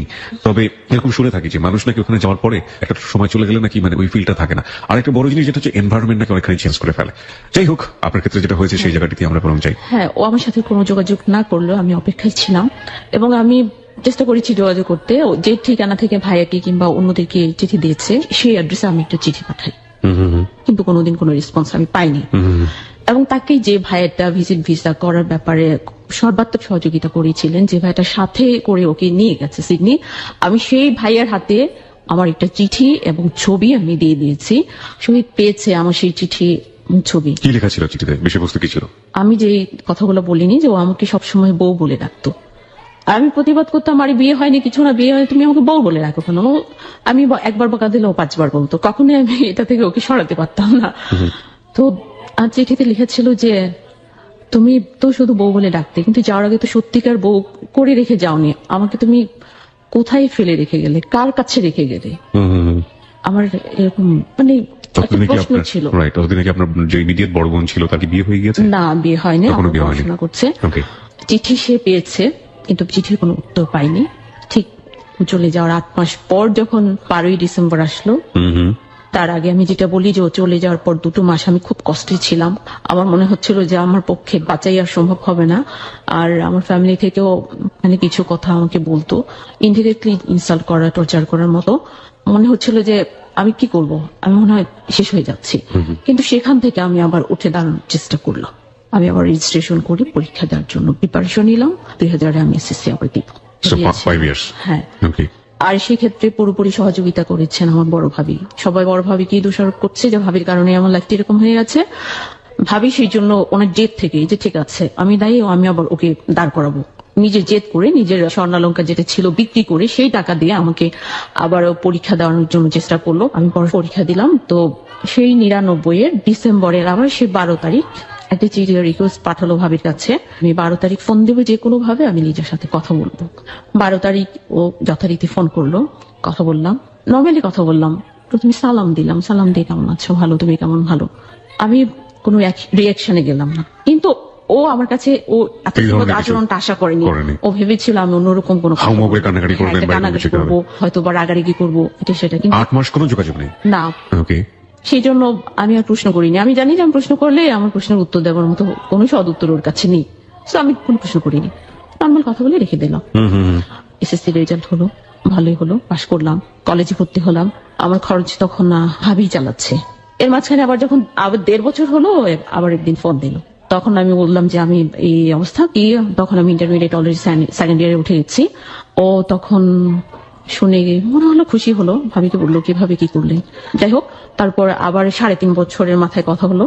তারপর যখন আবার 5 বছর হলো 2004 জুনে, 5 বছরের মাথায় আবার কথা হচ্ছে ওর সাথে। এত বড় বড় গ্যাপের মধ্যে রিলেশনশিপটা আপনি কিভাবে টিকিয়ে রেখেছেন? টিকে ছিল না, ছিল হচ্ছে আমার মনটার মধ্যে ও এমন ভাবে গেঁথে গিয়েছিল যে আমি অন্য কোনো কিছু চিন্তাই করতে পারি না, আমার চিন্তাতে আর কেউ আসেই না। আর আমার আপু তখন রয়ে গেছে, বিয়ে নিয়েও কেউ মাথা নামাচ্ছে না। কিন্তু এইখানে যেটা বলার হচ্ছে যে আমি যে আবার উঠে দাঁড়িয়েছি, ভাবিকে যে বলা হচ্ছে যে জন্য ভাবি দায়ী, ভাবিটা আবার আমাকে পার করিয়ে দিলেন এসএসসি লেভেলটা। তখন আমার ফ্যামিলি আমাকে পুরোপুরি সাপোর্ট দিতে পারতো, আমি পেতে পারতাম, সে অধিকারটা আমার ছিল আব্বার কাছ থেকে, কিন্তু সেটা আব্বা করেননি। 5 বছর যখন পূর্ণ হয়, আবার একদিন ফোন করেছে। আমি 5 বছরের মাথায় জিজ্ঞেস করলাম যে তুমি কেন আমার সাথে এই কাজটা করলি। তখন ও বললো যে আসলে পরিস্থিতি আমাকে বাধ্য করেছিল। তখন বললাম যে পরিস্থিতি বাধ্য করেছিল, পরিস্থিতি তখন তোমার প্রতিকূলে ছিল, কিন্তু পরিস্থিতি পরে অনুকূলেও চলে এসেছে। তখন কি তুমি ইচ্ছে করলে আমার জন্য কিছু করতে পারতে না? ও বললো যে হ্যাঁ পারতাম। তাহলে কেন করলে না? ও কোনো উত্তর দিতে পারলো না, নীরব হয়ে রইল। ও ভয় পাচ্ছিল যে আমি হয়তো ওকে ঘৃণা করছি, কিন্তু আমি ওকে ঘৃণাও করি না, ভালোবাসি, আমি চাই ও ভালো থাকুক। এবং তখন আমি ওর প্রতীক্ষায় ছিলাম। এই জিনিসগুলোকে আপনি এক্সপ্রেস করতেন? আমি তখন বলেছিলাম যে তুমি ইচ্ছে করলে আমার পাশে দাঁড়াতে পারো, আমি অনেক কষ্টে এখন পড়াশোনা করছি, ভাবি আমাকে সাপোর্ট দিচ্ছে, কিন্তু আমি বাসা থেকে পাচ্ছি না, তাহলে আমি আর কিভাবে বলবো।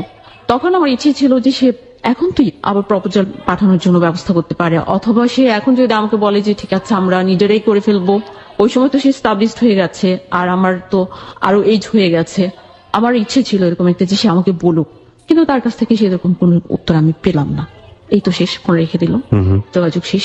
তারপর এক সময় আমি শুনতে পেলাম যে ও ওখানে সেটেল হওয়ার জন্য রাশিয়ান একটা মেয়ে, অস্ট্রেলিয়ায় সিটিজেনশিপ, ওই মেয়ের সাথে কন্ট্যাক্ট ম্যারেজ করেছে।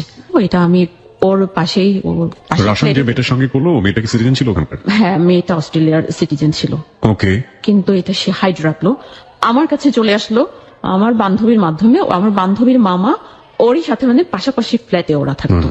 কথাটা আমি বাউল ভাইকে বললাম, বাউল ভাইয়ের মাঝে মধ্যে ওর সাথে ফোনে কথা হতো। আমি বলছি যে আপনি জিজ্ঞেস করবেন ওকে। জিজ্ঞেস করার পর টোটালি অস্বীকার করলো যে না, সে এরকম কোনো কিছু করেনি।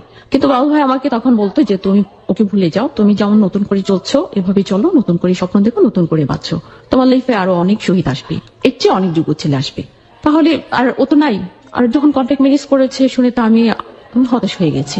একটা স্বপ্নই তো বাকি ছিল সাথে, একটা স্বপ্নই তো বাকি ছিল যে সে ফিরে আসবে, কখনো না কখনো আসবে। তারপরেও কেন জানি আমার মনে হতো যে না, ও আসবে, আমি সেই অপেক্ষায় ছিলাম। তারপরেও মনে হতো, আমি ফিল করতাম যে ও আসবে। এর পিছনে যুক্তিটা কি আমি জানি না, হয়তো ওকে আমি বেশি ভালোবাসতাম, খুব বেশি বিশ্বাস করতাম, এ কারণে হতে পারে।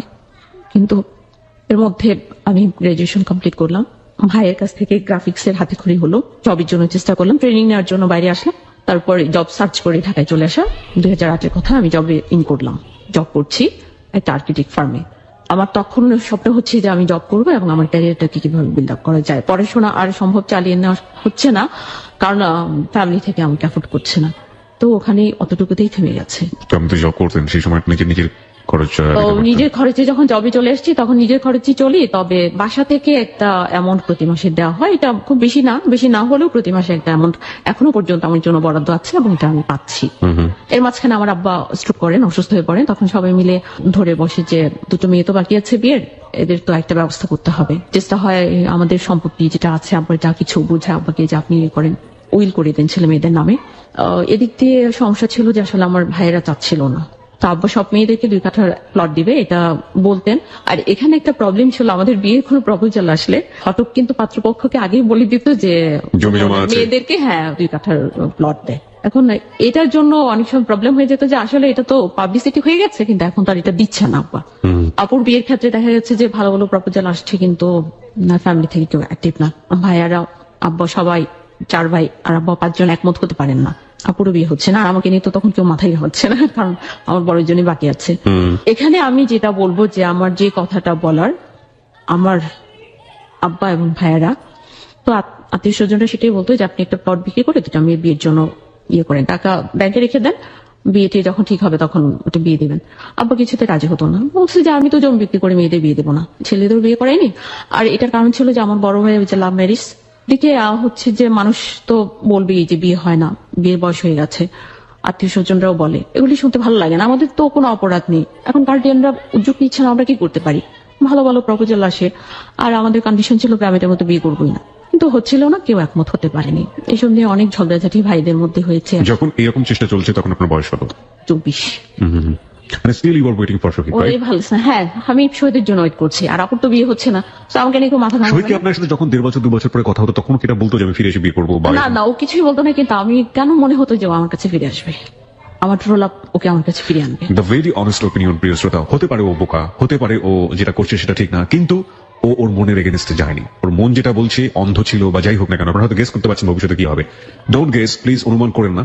শুধু একটা কথাই বলতে চাই যে ও ওর মনের এগেনস্টে এখন পর্যন্ত কোনো কিছু করেনি, সে যেভাবেই করুক না কেন, কারণ লাভ কখনো কখনো ব্লাইন্ড হয়ে যায়, কখনো কখনো ঠিক না, লাভ আসলে ট্রুলি ব্লাইন্ড থাকে এবং কখনো কখনো একেবারে একপাক্ষিক থাকে। তুমি যাই করো না কেন, আমি তোমাকে উপরওয়ালার হাতে সঁপে রেখেছি, সুতরাং তুমি একদিন না একদিন আমার কাছে ফিরে আসবেই। একটা কথা তো আছে, যাকে ভালোবাসো তাকে ছেড়ে দাও, সে যদি তোমার থাকে তাহলে সে ঘুরে ফিরে তোমার কাছে ফিরে আসবে। অনেকভাবে বোঝানো যায় নিজেকে, হয়তো ওভাবেই ও নিজেকে বুঝিয়েছে। হ্যাঁ, তারপর অ্যাসেট গুলা ভাগাভাগি করার একটা চিন্তা ভাবনা ফাইনাল পর্যায়ে যেয়ে ওটা আর হলো না, বড় ভাই এটাতে বিক্রি দিলেন। তখন ভাইয়ের সাথে আমার একটু মানে বেয়াদবি করতে হয়েছে, যখন আমাদের ফ্যামিলি মিটিং হয় রাতের পর রাত, তখন কিছু কথাও বলতে হয়েছে। ভাইয়া বলতেন যে 18 বছর বয়সের পর আর কোনো দায়িত্ব থাকে না মেয়েদের প্রতি বাবার মার, এরপরে বিয়ে দিয়ে দিবে, আর যদি বিয়ে না করে ওটা নিজেরাই চলবে। যেহেতু ভাইয়ের কথা হচ্ছে যে আমরা রাজি হচ্ছি না, আমরা এটা সেটা, বড় বোন রাজি হতো না কেন? ও বলে চলে পুরুষ বিদেশী, বলে চলে পুরুষ বিদেশী, আর ওইরকম টাইপের ছিল, একটু অন্যরকম পার্সোনালিটি। হ্যাঁ, আর ওখানে বড় ভাইয়া যখন সেদিন মিটিং এ বললো যে মেয়েদের 18 বছর, তখন বললাম যেটা হচ্ছে ওয়েস্টার্ন কান্ট্রিতে, আমাদের দেশে না। আমাদের দেশে নিয়ম হচ্ছে যতক্ষণ পর্যন্ত মেয়েকে বিয়ে দেওয়া না হচ্ছে, স্বামীর ঘরে না দেওয়া হচ্ছে, ততক্ষণ পর্যন্ত বাবারই দায়িত্ব থাকে। তো মেয়েদের ক্ষেত্রে যদি 18 বছর আইনটা মানতে হবে নিয়মটা, তাহলে ছেলেদের ক্ষেত্রেও একই নিয়ম।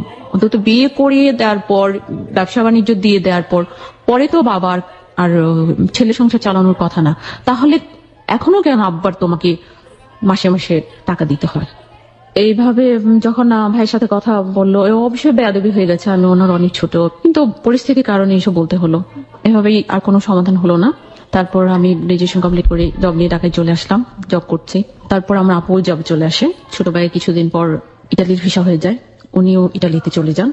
বাসায় তখন আব্বা আম্মা আর হচ্ছে আমার সেজো ভাই ভাবি চলে আসে। এখন হচ্ছে যে আমার ঢাকার লাইফটা চলছি, আমি অন্য কোনো কিছুই চিন্তা করছি না। আমার চিন্তা একটাই যে আমি আমার ক্যারিয়ার বিল্ড আপ করতে হবে। বিয়ে নিয়ে ভাবতে পারছি না, যেহেতু ফ্যামিলি ভাবে না, আর বিয়ে তো তখন আমার মাথায় ওভাবে আসেই না। তখন আমি শহীদকে ফিল করি, অনেক প্রেমের অফার এসছে, কিন্তু আমি কাউকেই পাত্তা দিইনি। আর আমি জব করতে গিয়ে দেখা গেছে যে আমি জব করছি, কিন্তু আমার ফিজিক্যাল কিছু প্রবলেম আমি ফিল করছি, উইকনেসটা বেশি থাকতো। আমি ঠিক মতো খাওয়া দাওয়া করলেও তারপর আমি উইক হয়ে যেতাম, বেশি পরিশ্রম করতে পারি না। ডাক্তারের কাছে গেলে তেমন কোনো কিছু ফাইন্ড আউট হয় না, শুধু একটা জিনিস ধরা পড়ে যে আমার ব্লাডের হিমোগ্লোবিন লেভেলটা কম, ওটার জন্য আমাকে কিছু আয়রন ট্যাবলেট খেতে দেয়। এই তো আমি হোস্টেলে থাকি, আর বলে হোস্টেলে খাবার দাবার তো পুষ্টিকর খাবার তো হোস্টেলে হয় না হয়তো, সে কারণে তারপর প্রতি মাসে মাসে আবার টেস্ট করানো হয়। 10 কিংবা 10+ হিমোগ্লোবিনের উপরে ওঠেই না। কিছু ছোট ছোট প্রবলেম ফিল করি, রাতে ঘুমের প্রবলেম। ডাক্তারের কাছে গেলাম, ডাক্তার আমাকে বলতো যে বিয়ে করলে ঠিক হয়ে যাবে, সব আপনার মেজর কোনো প্রবলেম নেই। তখন আমার ফ্রেন্ড সার্কেলরা একই কথা বলে, সেদিক থেকে বিয়ের কথাটা যখন সবাই বলে, তখন চিন্তা করলাম আসলে বাসা থেকেও উদ্যোগ নিচ্ছে না ওরভাবে। আত্মীয় স্বজনের মধ্যে হচ্ছে যে ফুপু আছে, মামি আছে, চাচি আছে, ওনারা বলে যে নিজেরা পছন্দ করে বিয়ে করে ফেলো, নিজেরা করে ফেলে, যেহেতু গার্জিয়ানরা জোরালো পদক্ষেপ নিচ্ছে না। কারণ ওনারা অনেকবার অনেক প্রপোজাল নিয়ে ফ্যামিলিতে গিয়ে ফেল হয়ে ফিরে আসছে। ওদের কথা হচ্ছে ওরা টাকা পয়সা খরচ করে বিয়ে দিবে না, ওরা টাকা দিয়ে জামাই কিনবে না। তো বিয়ের এইসব কথার কারণে আমি বলতাম যে আসলে আমার যারা বলতো, আমার ক্লোজ একটা বান্ধবী ছিল, ওকে আমি বলছি যে আসলে এই ধরনের একটু প্রবলেম আছে, তো এখানে আমি বিয়েটা বললেই তো আর আমি বিয়ে করতে পারছি না। একদিন ও আমাকে বলছে যে আমার একটা কলিগ আছে, উনি বিয়ের জন্য পাত্রী খুঁজছেন, আসলে ওখানে তেমন কিছু লাগবে না, হয়তো অল্প ফর্মালিটিস শেষ হয়ে যাবে, তুই একটু দেখা কর। দেখা করবো। মানে তখন আপনি নিজে থেকেও চাচ্ছিলেন যে আপনার বিয়েটা হয়ে হ্যাঁ যাক। আমিও চাচ্ছিলাম, যেহেতু ডক্টর আমাকে একটা সাজেস্ট করে আপনি বিয়ে করেন, আপনার যে প্রবলেম গুলো আপনি বলছেন সব আপনার সলভ হয়ে যাবে। রিপোর্ট কি ধরা পড়লো? রিপোর্টে তখনো কিছুই আসেনি। আমি যেটা বুঝি যে ডক্টর আপনাকে বলছিল যে আপনার কিউরের জন্য আপনার বিয়ে করা উচিত, রাইট? বিয়ে বলতে যদি একদম সাইন্টিফিক্যালি আসি, উনি আপনাকে একটা ফিজিক্যাল রিলেশনশিপের মধ্যে যাওয়ার কথা বলছিল, রাইট? সেটা আপনার কিউরের জন্য। কিন্তু প্রসঙ্গ হচ্ছে যে কি ধরনের প্রবলেম আপনার শরীরে আসলো, এটা আপনি পরবর্তীতে আবিষ্কার করতে পেরেছিলেন? হ্যাঁ, পরবর্তীতে যেটা আবিষ্কার হয়েছে যে আমার থ্যালাসেমিয়া আছে। থ্যালাসেমিয়া আছে। থ্যালাসেমিয়া রোগটা এটা মাত্র 2 বছর আগে ফাইন্ড আউট হয়েছে। আর আমার ঘুমের প্রবলেমটা অনেক বেশি ছিল, আমার একেবারেই ঘুম আসতো না। এই যে অসুখটা যখন ধরা পড়লো, তারপরে আপনার কিউরের প্রসেসটা কি, লাইক কি করতে হয় আপনাকে রিসেন্টলি? আর রিসেন্টলি আমাকে 3 মাস অন্তর অন্তর এখন ব্লাড নিতে হয়। পুরো ব্লাডটা কি চেঞ্জ করে ফেলতে হয়? চেঞ্জ করতে হয় না, আমার ব্লাডের যে সেলগুলি রক্ত উৎপন্ন করে যে সেলগুলি ওগুলোর কর্মক্ষমতা কম, সেই জন্য ব্লাডটা উৎপন্ন হয় কম, আর এই জন্য ঘাটতিটা থাকে, সেটা আমাকে বাইরে থেকে নিয়ে কভার করতে হয়। কি গ্রুপ আপনার? আমার ও পজিটিভ। এই মুহূর্তে আমার মাধ্যমে যখন রিকোয়েস্ট করলো দেখা করার জন্য, আমি ছেলেটার সাথে দেখা করলাম, ও আমাকে পছন্দ করলো, আমি ওকে পছন্দ হলো। তারপর সেল নাম্বার নিয়ে আমরা দুজন কথা বললাম, কথা বলে আমি বান্ধবীকে বললাম যে বিয়েটা কিভাবে হবে, আমার ফ্যামিলিতে প্রস্তাব নিলে তো তেমন একটা ইয়ে হবে না, তাহলে কিভাবে? বলছে তোরা কথা বললে তোরা সেটেল করে নে। তো উনি রাজি হলেন, বলছে ঠিক আছে আমাদের ওদিক থেকে কয়েকজন যাবে, অল্প কিছু ইয়ে করলে হবে। আমি আমার বাসায় জানালাম, ওকে। আমার আপুকে তো আপনি সিদ্ধান্ত নিয়ে ফেলেছেন আপনি বিয়ে করবেন? হ্যাঁ আমি সিদ্ধান্ত নিয়ে ফেলেছি, আমি বিয়ে করবো, সেটা 2010 সালের ডিসেম্বর মাস। ফাইন। আমার দুটো কোশ্চেন আছে। একটা হচ্ছে সিদ্ধান্ত নেবার পেছনের কারণটা কি ডক্টরের প্রেসক্রিপশন, নাকি আপনি ততদিনে বুঝে ফেলেছেন যে শহীদ আপনাকে বিয়ে করবে না? প্রথম কারণ ডক্টরের প্রেসক্রিপশন, আর দ্বিতীয় কারণ হচ্ছে যে অলরেডি 10 বছর চলছে, এখন আমার মনে হচ্ছে যে না, শহীদ আর আমার জীবনে ফিরে আসবে। 10 বছর আপনি ওয়েট করেছেন তার জন্য? আমি তো 99 থেকে 2010 ডিসেম্বরে আমি ডিসিশনটা নিয়েছি যে আমি বিয়ে করবো। আপনার সম্পর্ক শুরু হলো 95 এর শুরুর দিকে বলা যেতে পারে। হ্যাঁ। ওকে। বিদেশে গেল কত বছরে?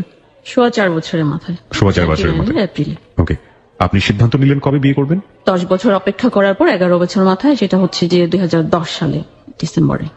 2010 সালের ডিসেম্বরে আপনি সিদ্ধান্ত নিলেন আপনি বিয়ে করবেন। তার আগে আপনি টোটাল বলা যেতে পারে প্রায় 15 বছর এই সম্পর্কে ছিলেন। 15 বছর বলতে আমি যেটা বোঝাচ্ছি, প্রথম 4 বছর এক ধরনের সম্পর্ক, পরে 11 বছর শুধুই অপেক্ষা। একতরফা অপেক্ষা 11 বছর, আর 4 বছর হচ্ছে এক ধরনের সম্পর্ক বলা যেতে পারে, যেখানে শুধুমাত্র ডিস্টেন্সটাই অনেক বড় ছিল, কিন্তু অ্যাটাচমেন্টটা অতটা বেশি কাছাকাছি যাওয়ার কোনো সুযোগ আপনাদের হয়নি। 11 বছরে ঘুম ভাঙলো জীবনের বাস্তবতা এসে। Now you are taking decision to marry because doctor suggest করছে যে আপনার এই থ্যালাসেমিয়া রোগ থেকে বের হতে হলে বা এই ধরনের রোগ থেকে বের হতে হলে আপনাকে বিয়ে করতে হবে। এক, পরিবারের সাপোর্টটা সেরকম নেই, ইকোনমিক ব্যাকআপ বলতে আপনার জবটা, এবং 11 বছর লেগেছে ছেলেটার ঘোটা থেকে বের হতে, বিকজ আপনি ততক্ষণে বুঝে ফেলেছেন যে না, 11 বছর যেহেতু হয়নি, প্রায় 1 যুগের বেশি আর হওয়ার কোনো পসিবিলিটি নেই। This is the hard reality. প্রিয় শ্রোতা, অপেক্ষার জায়গাটিতে যদি ওকে কেউ বোকা বলেন, তাহলে আমি বলবো যে মৈত্রীদেবীর একটা অসাধারণ উপন্যাস আছে, আপনারা যদি পারেন পড়ে নেবেন, ন হন্যতে। এই উপন্যাসটা মূলত উনি লিখেছিলেন মির্জা ইলিয়াদের লানুই বেঙ্গলি, বাঙালির রাত্রি নামে যে উপন্যাসটা আছে, সেই উপন্যাসের প্রতিবাদ বা এক ধরনের প্রতিবাদ ঠিক বলবো না, উত্তর দিতে গিয়ে হ্যাঁ ওখানে 30 বছর অপেক্ষা করেছিল। কেমন আপনারা সবাই পড়েন, অপেক্ষার ব্যাপারটা আসলে কেউ সারাটা জীবনই পার করে দেয়, ও মাত্র 15 বছর পার করেছে, এভাবেও আপনি দেখতে পারেন। আবার কারো জায়গা থেকে এটা আসলে অনেক লম্বা একটা সময়। হ্যাঁ, 15 সেকেন্ড অপেক্ষা করতে চায় না অনেকে, 15 বছর তো অনেক বড় সময়। তারপর আপনি সিদ্ধান্ত নিয়ে ফেললেন, এবং এই সিদ্ধান্ত নেবার জায়গাটাতে বাছ বিচার করার সুযোগটা কতটুকু ছিল? কারণ যে মানুষটিকে বিয়ে করতে যাচ্ছেন তার সম্পর্কে জানেন কতটুকু, বা মনে চাওয়া কতটুকু, শুনি একটু। সুযোগটা খুব বেশি ছিল না, আমি খুব বেশি চিন্তাও করিনি। আমি অনেকটা নিজেই সিদ্ধান্তটা নিয়েছি, নিয়ে ফ্যামিলিকে জানালাম, ফ্যামিলিকে বললাম যে আমি এরকম একটা ছেলে দেখলাম, কথা বললাম, আর আমার ছোট ভাই ছিল, মামাতো ভাই, ওর সাথে ডিসকাস করলাম, ছেলের সাথে পরিচয় করালাম, ছেলে বোনের বাসায় গেলাম মিরপুরে, কথা বললাম। ও বললো যে আপু ওকে। ওটা আমি বাসায় বললাম। আমাদের সমস্ত সিদ্ধান্ত হচ্ছে যে তখন আমরা নিই না, ছোট ভাইয়ের অপেক্ষায় থাকি। ইটালিতে আগে জানানো হয় ভাই কি বলেন, তারপর ভাইয়ের সাথে পরামর্শ করা হয়। তো পরামর্শ করে করে আচ্ছা ঠিক আছে, ফ্যামিলি থেকে তখন শুরু করলো আয়োজন। এই ক্ষেত্রে কি হলো, ওরা যাবি শুধু কাবিন করতে, পরে অনুষ্ঠান করে উঠিয়ে নিয়ে আসা হবে। আমাদের এখানে আমার আগের বোনদের বিয়ে হয়েছে এরকমই, কাবিন হয়ে পরে আর অনুষ্ঠান হয়নি, কোনো না কোনো একটা অজুহাত দেখিয়ে শ্বশুর বাড়িতে নিয়ে যায়। সেই জন্য আমার মেজপ্প বললো যে এখানেও এসে যদি একই ঘটনা ঘটে তাহলে তো ওর লাইফে একই রকম থাকবে। বিয়ের আগে আপনি ছেলেটার সাথে কথা বলেছিলেন? 15-16 দিনের মতো আর কি পরিচয়, বিয়ের ডেটটা ফিক্সড হওয়ার আগে এই সময়টুকু পেয়েছি। ছেলেটাকে তখন যতটুকু জেনেছিলেন ততটুকু আমাদেরকে জানান। ছেলেটা একটা বাইং হাউসে জব করতো, আহামরি কোনো ফ্যামিলির না। আপনার এজ ডিফারেন্স কত ছিল আপনাদের সাথে? আমি তখন 30। আপনি 30 আর ও 40। So 10 years difference.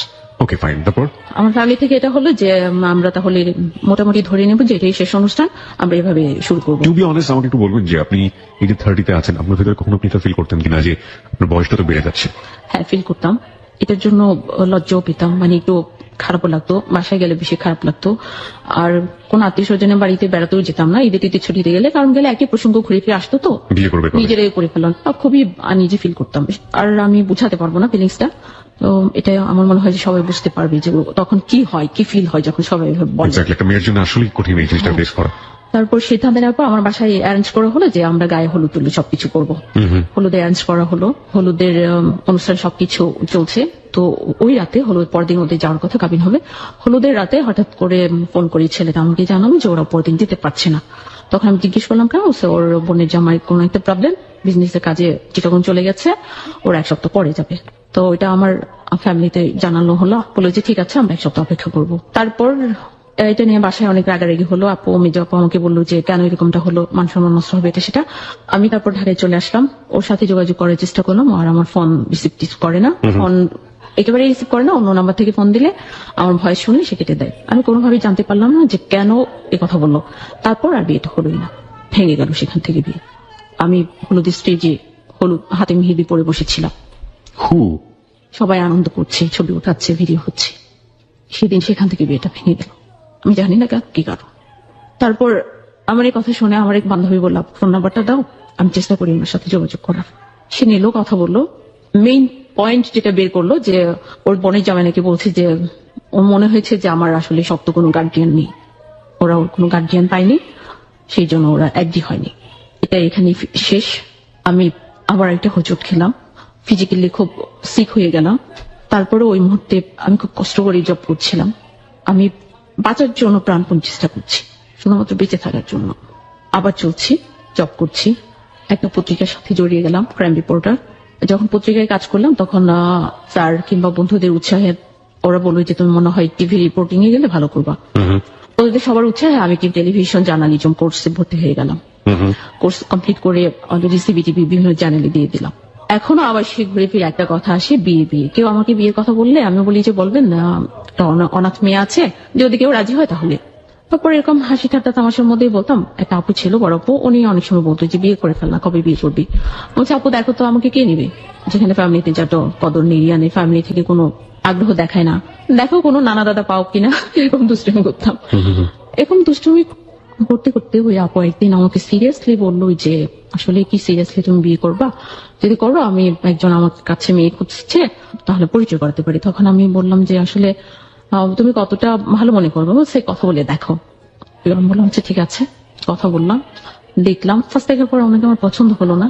তখন আমি ভদ্রলোকের সাথে ফোনে কথা বলা কন্টিনিউ করলাম। কন্টিনিউ করতে গিয়ে একটা সময় দেখলাম যে আমি ভদ্রলোককে আমার ভালো লাগতে শুরু করলো। আর হচ্ছে আমি কিছুটা সংস্কৃতি মনা ছিলাম, সংস্কৃতি মনা মানুষদেরকে আমার ভালো লাগে, উনি সেরকম ছিলেন। আমি খুব কবিতা শুনতে পছন্দ করি, নিজে আবৃত্তি করতেও চেষ্টা করি। একটা কোর্স তো তখন করে ফেলেছি। আর আমার আরেকটা ইচ্ছে ছিল যে আমি টিভি নিউজ প্রেজেন্টেশন কোর্স করব, এবং টিভিতে নিউজ পড়ার একটা শখ আমার জাগলো। উনি উৎসাহ দিলেন আমার কথাটা শুনে, সেই ইয়াতে অনেক ভালো লেগে গেল। তখন বিয়ের প্রসঙ্গটা যখন আসলাম, বলছি যে আমার ফ্যামিলিতে তো জানানো দরকার। উনি পরে বলছে যে ঠিক আছে তুমি জানাও। আমি আমার আম্মাকে কথাটা বললাম। ওনার ব্যাকগ্রাউন্ড হচ্ছে যে উনি ম্যারিড ছিলেন অলরেডি, ওনার একটা মেয়েও আছে।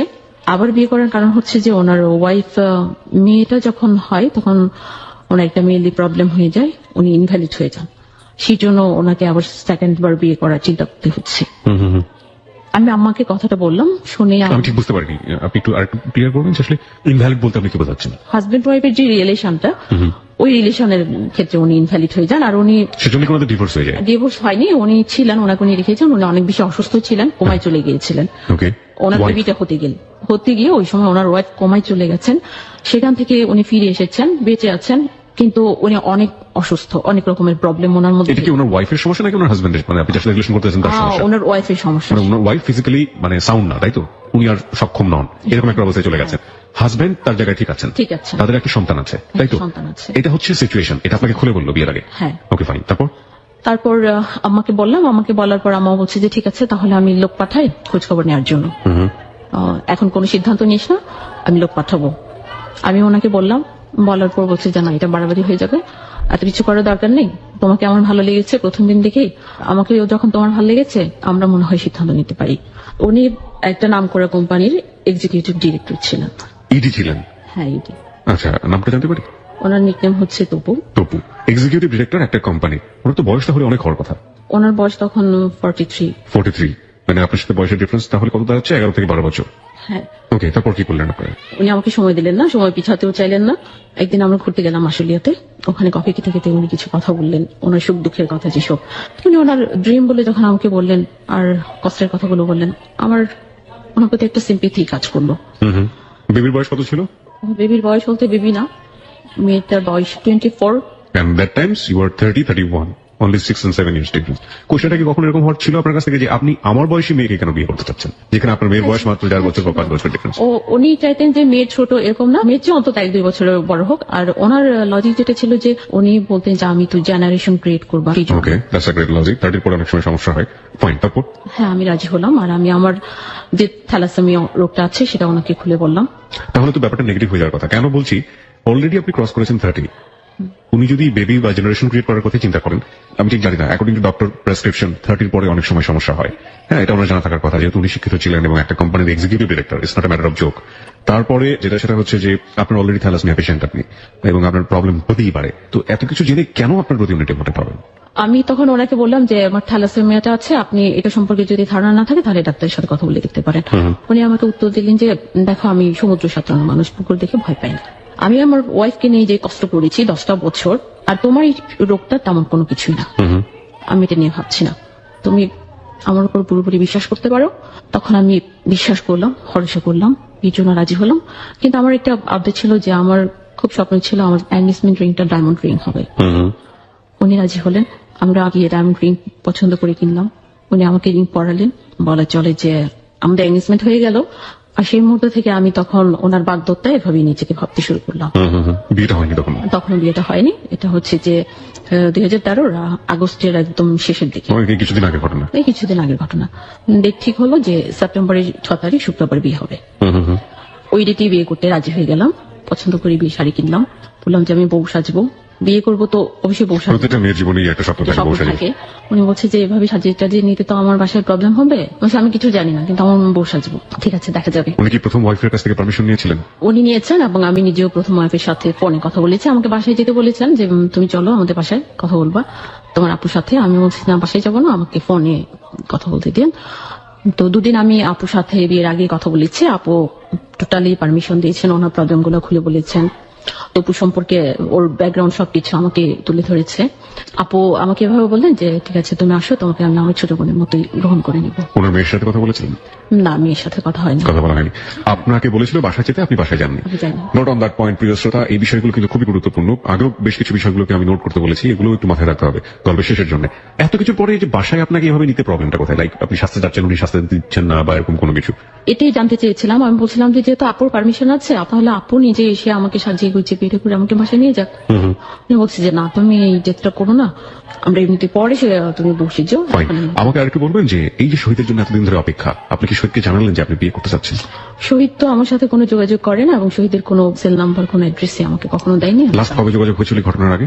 কত বছর আগে বা কত মাস আগে? ওই তো 2004 জুনে লাস্ট কথা হয়েছে। তারপর শহীদ আর কখনো আমার সাথে যোগাযোগ করেনি। এরপরে সে দেশে এসেছে, তারপরও যোগাযোগ করেনি। ও বিয়ে করেছে, আমার সাথে যোগাযোগ করেনি। বিয়ে করেছে কবে? 2011 সালের মার্চ মাসে। এটা কি আপনি জানতেন? হ্যাঁ, ও দেশে আসার পরপরই আমি খবর পেয়েছি শহীদ দেশে এসেছে। ওর বিয়ে যখন ঠিক হয়েছে সেটাও আমি জেনেছি, ও বিয়ে করেছে, কাকে কোথায় বিয়ে করেছে। আপনি আপনার জায়গা থেকে কোনো বাধা দেননি? আমি কোনো বাধা দিইনি, কারণ ও এসে আমার সাথে যখন একবারে যোগাযোগ করার চেষ্টা করেনি, একবারে যখন বাবুল ভাইকে জিজ্ঞেস করেনি লিজা কেমন আছে, বেঁচে আছে কি মরে গেছে, তো আমি আর প্রয়োজন মনে করিনি। আমি নিজে থেকে যাওয়া মানে অপমান বোধ করা। আমি আমার আত্মসম্মানের জায়গা থেকে আমি কখনই ওর সাথে যোগাযোগ করছি। So that part already end, প্রিয় শ্রোতা। নতুন একটা সময় শুরু হচ্ছে, সেটা আরো 2 বছর পরে। ওকে, তারপর সেপ্টেম্বরের 6 তারিখ খুব সিম্পল ভাবে আমি রেডি হলাম। উনি আমাকে আমার বাসা থেকে গাড়ি দিয়ে নিয়ে আসলেন ওনার বাসা মালিবাগে একটা কাজী অফিসে। ওখানে আমি বলছিলাম আপনার ফ্রেন্ড সার্কেল কাউকে না কাউকে সাক্ষী হিসেবে রাখেন, যেহেতু আমার পক্ষ থেকে আমি কাউকে রাখতে পারছি না। উনি বলছে যে কাউকে লাগবে না, ঠিক আছে, একটা ছেলেকে রেখেছে, ওটা হচ্ছে ওনাদের অ্যাপার্টমেন্টের ওই সুপারভাইজার। ওই ছেলেটাকে আমার উকিল ভাব করে কাজী অফিসে আমাদের বিয়েটা হয়। সিম্পলি বিয়ে করে বাসায় গেলাম। গেট খুললেন আপু, মানে ওনার ফার্স্ট ওয়াইফ। প্রথম দেখা ওনাকে আমি 5 ছুঁয়ে সালাম করলাম। উনি আমাকে বরণ করে নিলাম, ঘরে গেলাম, বসলাম। আমার বিবাহিত জীবনের এই শুরু। আপনি ওনার মেয়ের সাথে কথা বললেন, কি পেলেন এনভায়রনমেন্টটা? এনভায়রনমেন্টে ছিল ওর রুমে গিয়ে বসলাম, বসার পর ওর মেয়ে আসলো, মেয়ের সাথে আমাকে পরিচয় করা হলো, মেয়ে সালাম দিয়ে কথা বললো, ভালো মন্দ কুশল বিনিময়, এবং ওর মেয়ে বিয়ে দিয়েছে, মেয়ের জামাই বাসায় ছিল। মেয়ের জামাইও বাসায় ছিল? মেয়ের জামাইকে ডেকে এনে পরিচয় করানো হলো। ঠিক আছে, এতটুকু পর্যন্ত ঠিক আছে। যখন জানলাম যে আমি দেখলাম মেয়ে প্রেগনেন্ট। ওকে। তারপর মেয়ের আরো পিচ্ছি বাচ্চাটা কাচ্চাদের 3টা বাচ্চা, মেয়ের আরো 3টা বাচ্চা? আরো 3টা বাচ্চা। আমি শক্ট হলাম। এগুলো আপনি জানতেন না আগে? জানতাম না। শক্ট কেন হলেন? মেয়েকে বিয়ে দিয়েছেন এতটুকু পর্যন্ত জানতাম, কিন্তু ওনার যে এতগুলো নাতি নাতনি আমার জানা ছিল না। Okay, now age is matter for you. নাতি হয়ে গেল বলেই কি আপনি বয়সটাকে প্রাধান্য দিচ্ছেন নাকি? না, আমি বয়সটাকে প্রাধান্য দিচ্ছি না। আমি আসলে শক্ট হয়েছি যে এখন আমি কিভাবে আমার ফ্যামিলিতে এটা আমি অ্যাপ্রোচ করবো। Okay fine, now come to the point. একটা হচ্ছে যে ফ্যামিলিতে অ্যাপ্রোচ করার জায়গাটা তাকে থেকেই কঠিন ছিল। লাইক ওর একটা ওয়াইফ আছে, সে যেভাবেই থাকুক না কেন, কোমাতে আছে বা হোয়াটএভার ইট ইজ, তার একটা মেয়ে আছে প্রায় আপনার সমবয়সী, কয়েক বছরের ডিফারেন্স। সেই জায়গাগুলো তো কঠিন অলরেডি ছিল, এখন যদি একটু কঠিন হয় সেটা তো সমস্যা কোথায়? হোয়াটএভার ইট ইজ, তারপর আপনার কাছে কমপ্লেক্স মনে হচ্ছে। তারপর হলেও আমি ইজিলি মেনে নেওয়ার চেষ্টা করলাম। এই তো সংসার জীবন শুরু হলো আমার। ওখানে আসলে সবকিছুই তো কাজে বড়া করে। আমি একজন অতিথির মতো, মানে মেহমান যেভাবে থাকে এভাবেই থাকতে। একটা ডিসিমিলারিটি পেলাম, সেটা হচ্ছে যে আপনি যে ছেলেটার সাথে বিয়ে হওয়ার কথা হয়ে আপনার গায়ে হলুদের অনুষ্ঠান থেকে বিয়ে ভেঙে গেল, সেখানে আপনার একটা স্বপ্ন ছিল যে আমার সাথে যেন ব্যালেন্স হয়। কিন্তু আপনি এখানে যাকে বিয়ে করলেন সে একটা কোম্পানি, প্রিয় শ্রোতা আমি জানি কোন কোম্পানি, এটা আমার জায়গাটা থেকে বলাটা, অনুষ্ঠানের জায়গা থেকে বলাটা ঠিক হবে না। উনি যাকে বিয়ে করেছেন তিনি খুবই স্বনামধন্য একটা কোম্পানির এক্সিকিউটিভ ডিরেক্টর, এবং তার তো ইকোনমিক স্ট্যাটাস অনেক রিচ হওয়ার কথা, অনেক হাই হওয়ার কথা। হ্যাঁ, ওটার 3টা ফ্ল্যাট আছে, পার্সোনাল গাড়ি আছে, কোম্পানির গাড়ি আছে। ফাইন, তো আপনার জায়গা থেকে অনেক স্ট্যাটাস অনেক হাই হয়ে গেল না? হ্যাঁ, এই কারণেই তখন আমি কোনো প্রবলেম মনে করিনি, কারণ তো উনি তো অলরেডি ম্যারিড, এক মনে মেয়ে আছে। So, তার জায়গা থেকে কিছু না কিছু নেগেটিভ কিছু আছে? হ্যাঁ, নেগেটিভ আছে বলেই তো। This is logic. Okay fine, হ্যাঁ। তো তারপর কি হলো? ও পরদিনই অফিস করলো, অফিসে গেল, সকালবেলা বিদায় দিলাম। প্রথম মানে হাজবেন্ডকে মানে সকালে বিদায় দেওয়া, যেটা চা নাস্তা করিয়ে অফিসে গেল। সন্ধ্যা অপেক্ষা, মাঝখানে ফোন দিল, কথা হলো। সন্ধ্যায় ঘরে ফিরলো, আমি ওকে রিসিভ করলাম। এই তো এভাবে আমাদের চলতে চলো সংসার জীবন। আমি ওদিক দিয়ে খুব ভয় পাচ্ছিলাম যে ব্যাপারটা আমি মাকে কিভাবে জানাবো, আমার ফ্যামিলিতে কিভাবে জানাবো। ও আমার সাথে খুব ভালো ব্যবহার, চলছি প্রথম 1 মাস 2 মাস। এর মধ্যে মাকে একদিন সাহস করে আমি বলে ফেলছি। বলে ফেলার পর ওপাশ থেকে আমার মার ভয় শুনে মনে হচ্ছে যে আমার মা মনে হয় সেন্সলেস হয়ে গেছে স্ট্যাটাস শোনার পর। আর আমি মাকে তো মিথ্যে বলতে পারবো না। ও আমাকে বলতো যে আমার সাথে কথা বলাও, শ্বশুর শাশুড়ি আছে, সালাম করবো, শ্বশুরবাড়ি যাবো না। আর আগে বিয়ে করেছি, ওখানে শ্বশুর শাশুড়ি ছিল না, এরকম একটা মেয়েকে বিয়ে করেছিলাম। এখন তো আমার শ্বশুর শাশুড়ি আছে, মানে ও শ্বশুর বাড়ি যাওয়ার জন্য খুব বেশি ইয়ে করছিলাম। তার জায়গা থেকে ঠিক আছে, এটা তার জায়গা থেকে 100% আগ্রহ দেখাচ্ছিল। তো আমি বলছি যে একটু টাফ হয়ে যাবো, তো আস্তে আস্তে ম্যানেজ করতে হবে। আর তুমি তোমার ব্যবহার দিয়ে ওদের মনটাকে জয় করবা। বোথ ফ্যামিলি কমপ্লেক্সিটি, বিকজ ওর জায়গাটা থেকে, বিশেষ করে আমাদের আজকের যিনি অতিথি লিজার জায়গা থেকে একটা কমপ্লেক্সিটি আমরা দেখলাম যে ওর ফ্যামিলিতে ওর হাজবেন্ডকে নিয়ে যেতে পারছে না because of social complexity. Another thing is that টপুর জায়গা থেকে এক ধরনের কমপ্লেক্সিটি, তাকে পারছে না সে একেবারে বউয়ের মতো করে সাজিয়ে দিয়ে, যেটা লিজার স্বপ্ন ছিল সেভাবে ঘরে তুলতে। এই কমপ্লেক্সিটি গুলোও জীবনে রাখতে হচ্ছে, এবং একই সাথে জীবনের যে ব্যক্তিগত চাওয়া সেই জায়গাটি তো একজন মানুষকে মেনে নিতে হচ্ছে। সবকিছু মিলিয়ে সামনের দিকে আসলে কি দাঁড়ায় সেটা এখন দেখার বিষয়, ফ্যামিলির সাথে যোগাযোগ করার জন্য। এবং আপনি তো আপনার জায়গা থেকে ম্যানেজ করার একটা চেষ্টা করছেন। ফাইন, তারপর? আমার আম্মার সাথে ওকে আলাপ করে দিই ফোনে। তো আমার আম্মা সবকিছু পরেও মেনে নিয়ে বলছে যে বাবা, আমার মেয়ে যখন তোমাকে পছন্দ করে বিয়ে করেছে, এখন আমার মেয়েকে তোমার সাথে আমি তুলে দিলাম, তুমি লিখে রেখো।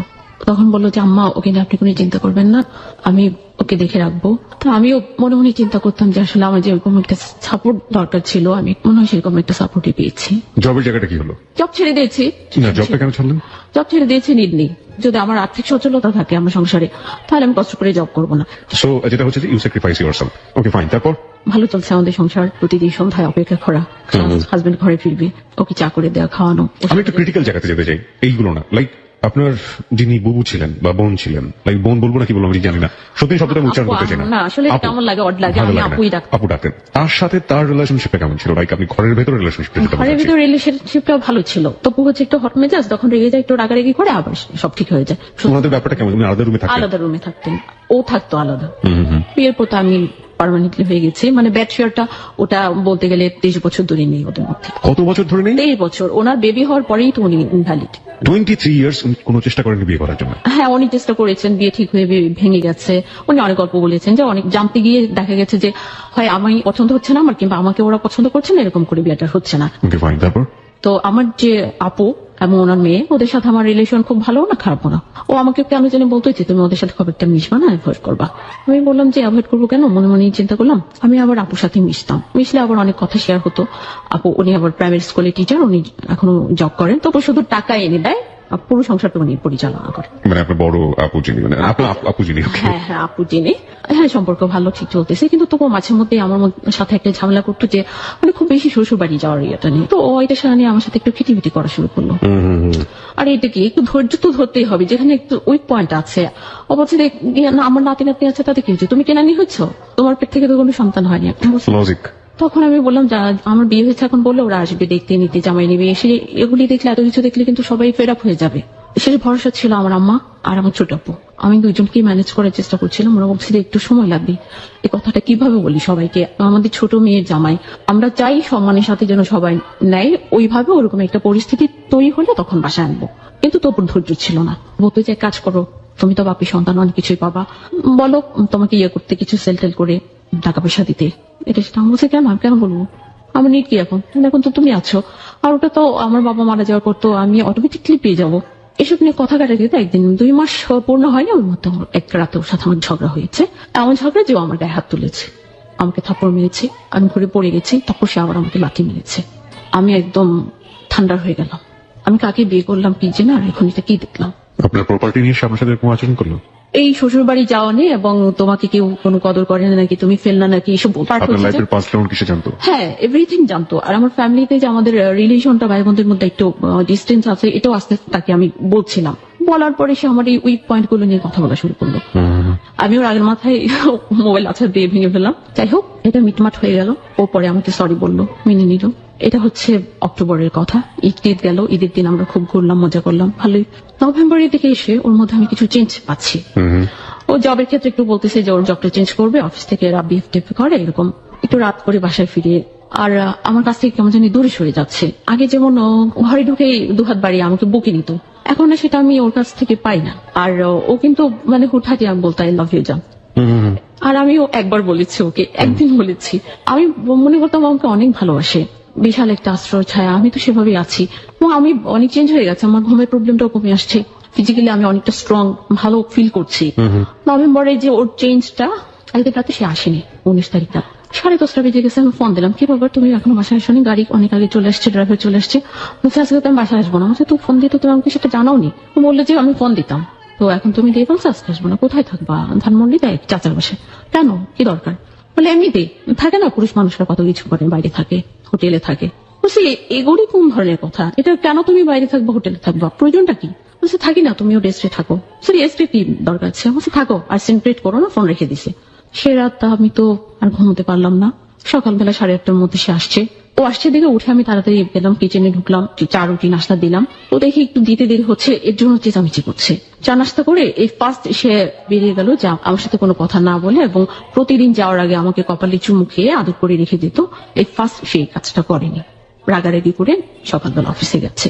আমি ভাবতে শুরু করলাম কি হলো, আমার ফল্ট কোথায়, খুঁজে পেলাম না। কিন্তু এটা নিয়ে আমি কোনো ঝামেলা পাকাতে চাইনি।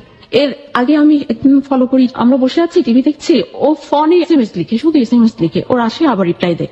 2-3 দিন দেখে একদিন আমি বললাম কি ব্যাপার, তুমি এত এসএমএস কাকে দাও, এত এসএমএস আসে কিসে তোমার? আমি বলছি দেখে দেখতে দেখো আমাকে, ও দেখায় না। বলে না না, এটা দেখার মতো না প্লিজ। আমি ফোনের জন্য জোরাজোরি করছি, ও কিছুতে আমাকে দেয়নি।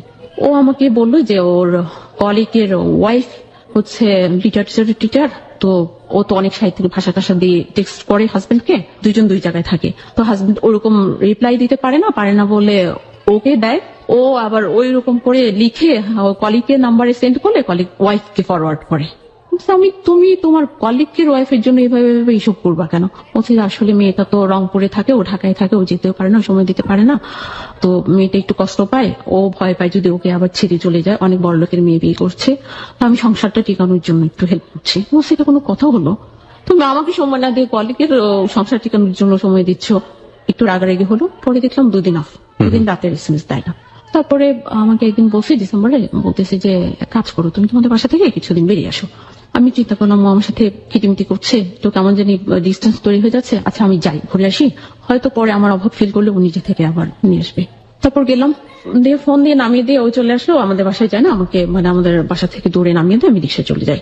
আপনার বাসার কাছাকাছি কি ও রিটার্ন চলে আসলো? হ্যাঁ, ওকে আমি ঢুকে আপনার বাসার লোকজন জানতো যে জামাই পৌঁছে দিয়ে যাচ্ছে এরকম কোন ব্যাপার স্যাপার? হ্যাঁ, আমার আম্মা জানতো, আপু জানতো, কিন্তু তখন নেওয়ার সিচুয়েশন তৈরি হয়নি। ওরা সিরিয়াসলি ব্যাপারটা নিচ্ছিল যে জানুয়ারির মধ্যে ওকে বাসায় নেওয়া হবে।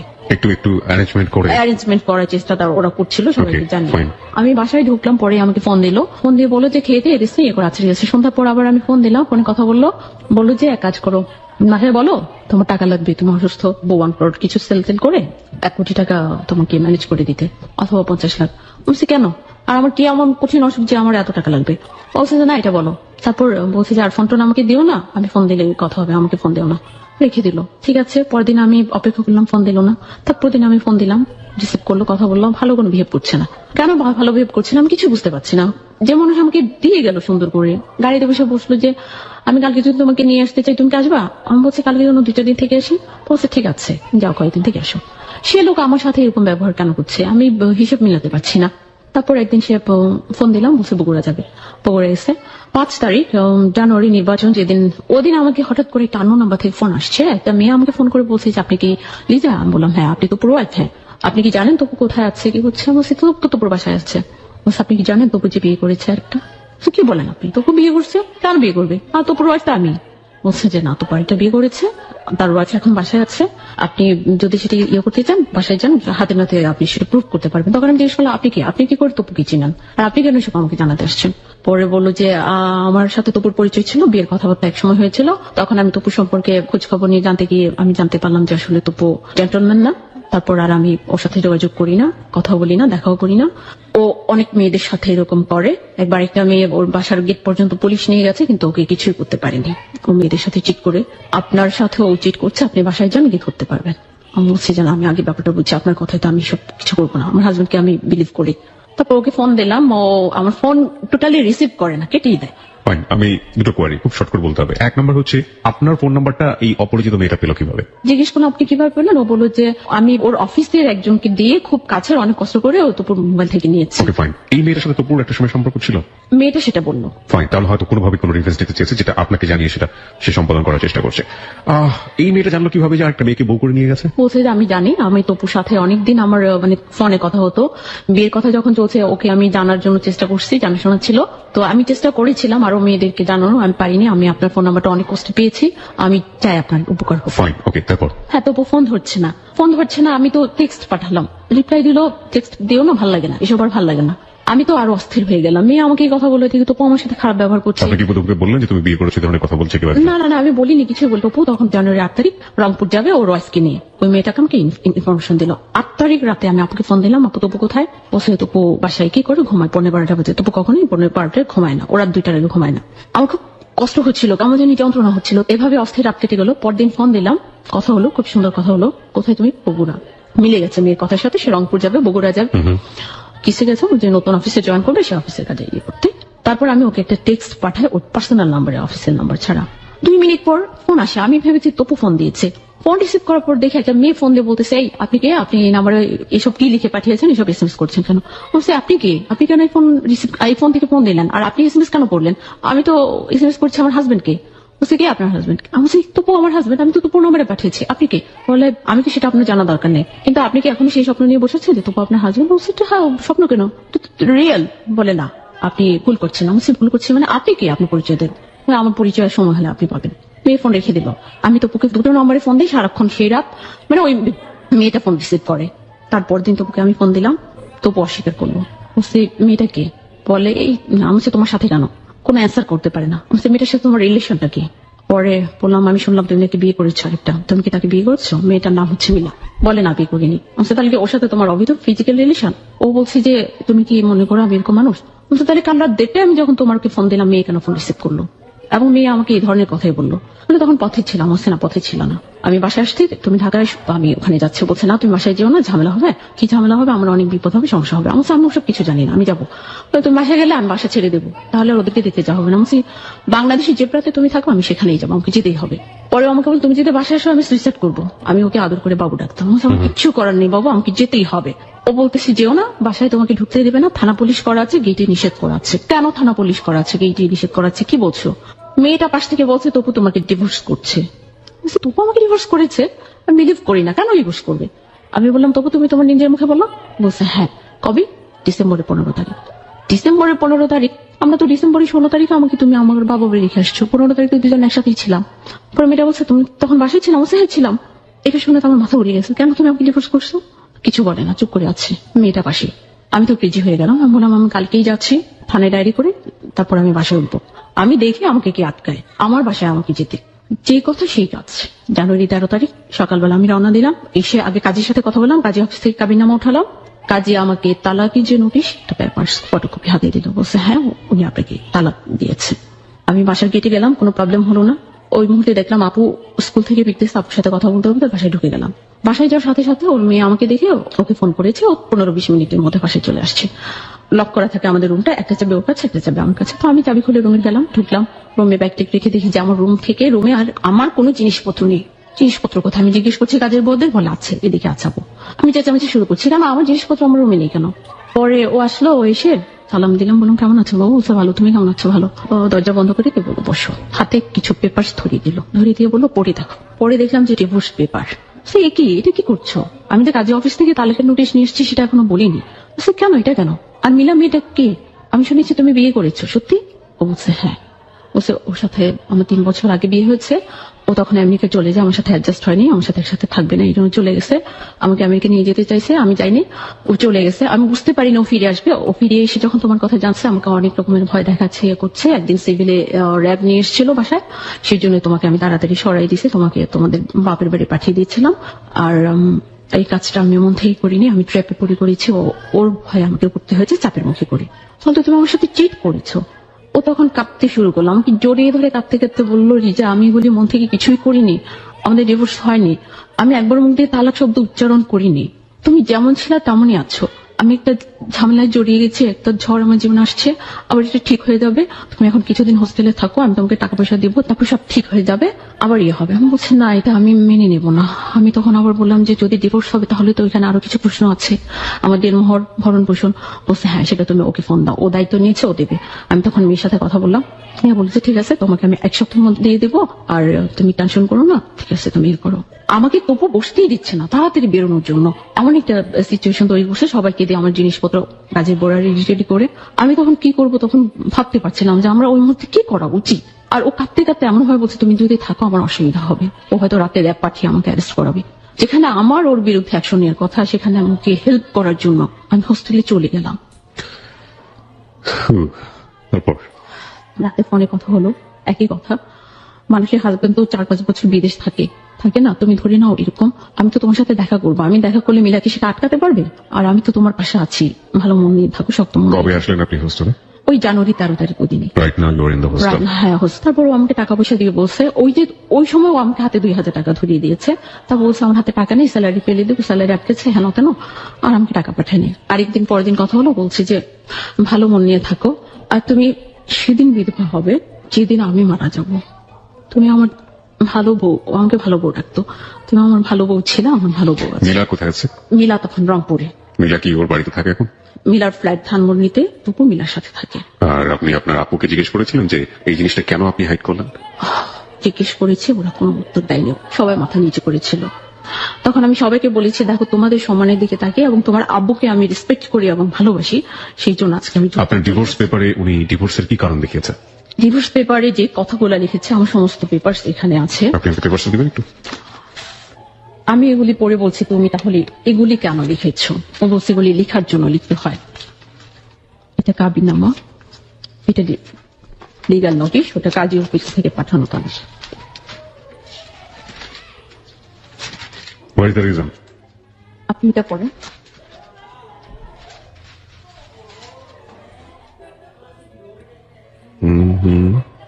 বনিবনা না হওয়া, শারীরিকভাবে অসুস্থ আপনাকে বলা হয়েছে, প্রতি 15 দিন পর পর শরীরে রক্ত নিতে হয়, 48-49 ঘন্টার আগে ঘুম থেকে উঠতে পারে না, সাংসারিক কোনো কাজকর্ম করতে পারে না, স্বামীর সাথে সহবাস করতে পারে না, স্বামী স্ত্রী মিলনও বংশবৃদ্ধিতে অক্ষম ইত্যাদি।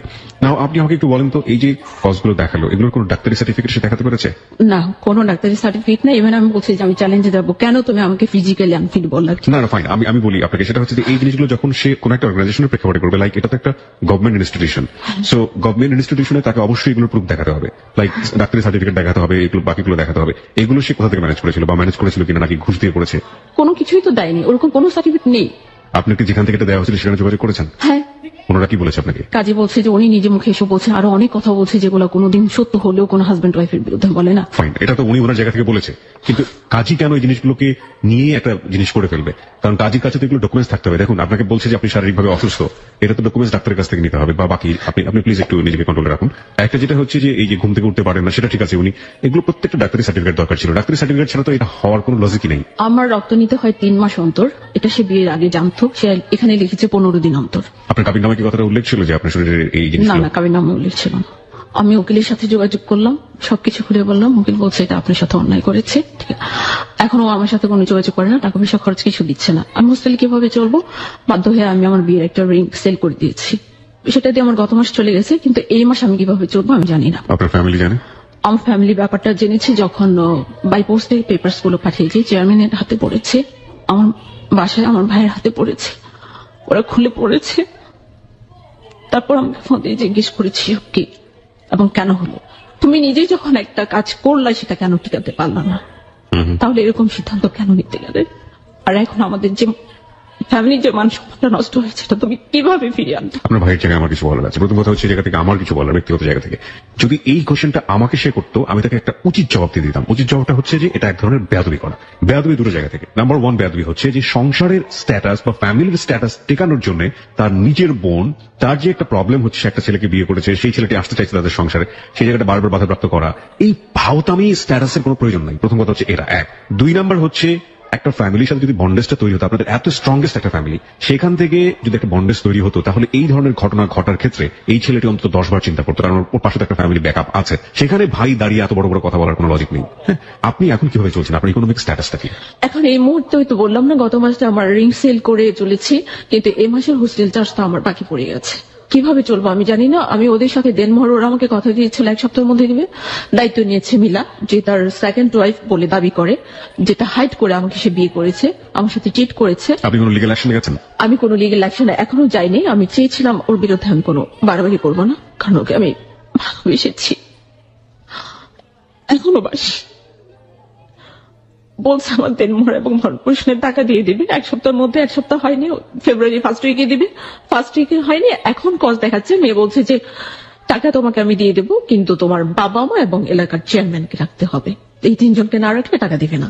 তখন আমি বললাম যে দেখো, টাকা তো আমি নিবো, আর সেটা তো আমি করবো, কেন তোমরা তাদেরকে চাচ্ছ? আমার ফ্যামিলি তো এখন আমাকে ফ্যামিলি মেনেই নিচ্ছে না। আমার যেটুকু আশ্রয় ছিল, তখন আমাকে ডিভোর্স করে সে আশ্রয়টা শেষ করে দিয়েছে। ও আমাকে হাতে হাতে পেপার খুলে দিয়েছিল, এটা আমি যেভাবে ম্যানেজ করতে পারতাম। আর যখন ওদের হাতে বাই পোস্টে গিয়ে পড়েছে, এখন তো ফ্যামিলিতে প্রায় সবাই জেনে গেছে। আমার এলাকার চেয়ারম্যান, আমার চাচা, উনি জেনে গেছেন। এখন আমি আমার ফ্যামিলিতে হয়ে গেছি, এলাকায় হয়ে গেছি। আমি আর ওই এলাকায় পা রাখতে পারবো না। ওকে বলে দিস, আর কোনোদিন তুমি এখানে এই ফ্যামিলিতে ঢুকবা তো দূরে থাকে, এই এলাকায় পা রাখার চিন্তা করবা না। Because of your family status, right? I public status. তারপরও এখন তবুও আমার ফোন রিসিভ করেন। আমি ফোন দিলে মিলাকে দিয়ে ফোন ধরাই, টেক্সট দিলে মিলাকে দিয়ে রিপ্লাই দেওয়া। আমি বলছি যে দেখো, তোমরা যদি ভালো ভালো না তো, তাহলে আমি আইনি অ্যাকশন নিতে বাধ্য হবো, কারণ এটা আমার অধিকার। আমাকে ডিভোর্স করেছো, তোকে বললাম ইটস ওকে। এত কিছু লেখার কি দরকার ছিল? কেন আমাকে এত মিথ্যা অপবাদ দিয়েছো? আমি তো চ্যালেঞ্জে যাবো। No fine, it's not okay. প্রথম কথা হচ্ছে, আপনাকে যে সংসার করবে না, ইটস নট ওকে। আপনি আপনার জায়গা থেকে যদি লিগ্যাল অ্যাকশনে যেতে চান, তাহলে আপনাকে আপনার অধিকার বুঝে নিতে হবে। এক, আপনি লিগ্যাল অ্যাকশনে যাননি এখন পর্যন্ত, একটা চরম বোকামি আমার জায়গা থেকে আমি মনে করি। Don't be emotional fool. হ্যাঁ, নাম্বার 1 থিং, দেখুন, যে ছেলেটি নিজেকে সেভ করার জন্য আপনাকে এত বড় একটা বিপদের মুখে ঠেলে দিতে পারে, হ্যাঁ, তার দিকে চিন্তা করে আপনি নিজেকে আপনি চিন্তা করতে পারেন বাংলাদেশের মতো এরকম একটা সমাজে মেয়েরা কি পরিমাণ ইনসিকিউর থাকে। আপনি আজকে ফার্মের একটা হোস্টেলে আছেন, আপনার কোনো ভরণ পোষণ নেই, কিছু নেই, আপনি বাধ্য হবেন কিছুদিন পরে অন্যায় পথে যাওয়ার জন্য। এবং আপনি নিজেকে একটু কন্ট্রোল করুন প্লিজ। আমার মনে হয় ভেঙে ফেললে হবে না। এখানে বলি কি ভাই, ইভেন সে এই ধরনের টেক্সট যদি আপনার ফোনে আপনি দেখেন, এখন আছে, আমাকে বলে যে ঠিক আছে, আমি টাকা দিয়েছি না, চলতে কষ্ট হচ্ছে, দেখো ব্যবসা করে চলো। 2-3 দিন আগে আমার মাকে ফোন দিয়ে পুলিশ এসে বলছে যে আপনার মেয়ে যে ঢাকায় থাকে কিভাবে চলে কি করে জানেন? আমার মা জিজ্ঞেস করছে কি করে, বলছে হোটেলে থেকে তো দেহ ব্যবসা করে, এগুলো যদি পত্রিকায় ছবি দিয়ে দেয় আপনাদের কি সম্মান বাড়বে? আর আপনার বুড়ো হাজবেন্ডকে যদি পুলিশ দিয়ে অ্যারেস্ট করে নিয়ে এসে আপনাদের ফ্যামিলি কি সম্মান বাড়বে? আপনি একটু আমার কথা শুনবেন মনোযোগ দিয়ে প্লিজ। আপনি রং অ্যাঙ্গেলে হাঁটছেন। আমি চাচ্ছিলাম না কোনো আইনি ঝামেলায় যাই, তো পরে এই কথাগুলো আজকে আমি এই জীবনের গল্পেও আসতাম না যদি ওরা আমাকে যে কথাটা দিয়েছিল ভালো ভালো দিয়ে দিবে, যদি দিয়ে দিত আমার টাকা পয়সা, আমি আমার জীবনের একটা অ্যাক্সিডেন্ট এবং ভাগ্য, তো আমার ভাগ্যে এটাই লেখা ছিল। আমার স্বামী ভাগ্য ভালো না, আমার যে স্বপ্ন ছিল যে আমি সংসার করব, আমার বেবি হবে, স্বামী সংসার, এসব হয়তো আমার কপালে নাই। এটা চিন্তা করে আমি হয়তো নিজেকে মানিয়ে নেওয়ার চেষ্টা করতাম। আপনি টাকাটাকে বড় করে দেখে কি আপনি জীবনের গল্পে এসেছেন? না, টাকাটাকে বড় করে আমি দেখিনি। আমি তোকে লাভ করি বলেই কোন আইনি অ্যাকশনে যেতে চাইনি, কারণ আমি জানি আইনি অ্যাকশনে গেলে তো এটা জানাজানি হয়ে যাবে। আপনার তো সবকিছু শেষ করে দিয়েছে, তারপর আপনাকে লাভ কেন করতে যাবেন? কারণ সে আমার হাজবেন্ড ছিল, এখন আমি ডিভোর্স থেকে মেনে নিই না, আমি গ্রহণ করতে পারি না। আমি জানি যে বাঙালি নারীদের এই যে সফট কর্নার, এটা অনেক সম্মানের, এটা অনেক ভালো লাগার, কিন্তু কথা হচ্ছে যে এটা কতদিন থাকবে? যখন আপনি বাস্তবের মুখোমুখি হবেন, চরম রূঢ় বাস্তবের মুখোমুখি, এখন তো হননি, আরো কিছুদিন পরে হয়তো হবেন, এবং আপনার শরীরের এই অসুখ, আপনার এডুকেশনাল স্ট্যাটাস, আপনার no career, you don't have any money, দুনিয়ার সমস্ত রিয়েলিটি একটু পরপর আপনার সামনে আসতে থাকবে এবং আপনি অনেক বেশি ফেড আপ হয়ে যাবেন। আপনার বাবার অনেক প্রপার্টি আছে, তারপরেও আপনার কোনো ব্যাকআপ নেই। You have lot of brother and sister, they don't have any support for you. সবকিছু মিলিয়ে আপনি এখন যে জায়গাটায় দাঁড়িয়ে আছেন, সেখান থেকে এই যে হাজবেন্ডের প্রতি এই ধরনের দায়িত্ববোধ, ভালো লাগার প্রতি এই ধরনের দায়িত্ববোধ, কিংবা ওই খুব অবাক ভাবে তাকিয়ে থাকা কবে আপনি দিনমোহরের 1 লাখ টাকা পাবেন। আমি অবাক হয়ে গেছি এরকম একটা মানুষ আপনাকে বিয়ে করেছে মাত্র 1 লাখ টাকা দিনমোহর দিয়ে। এইগুলো যে 3 লাখ 3 লাখ টাকা 3 লাখ টাকা 3 লাখ টাকা খুব বেশি টাকা না। 4 লাখ টাকা থেকে 1 লাখ ওষুধ, আর 3 লাখ টাকা যেটা এখন আমি পাও না। আচ্ছা, তো আপনি হয়তো 3 লাখ টাকাকে পুঁজি করে একটু বাঁচার স্বপ্ন দেখছেন, এগুলোই তো ফ্যাক্ট।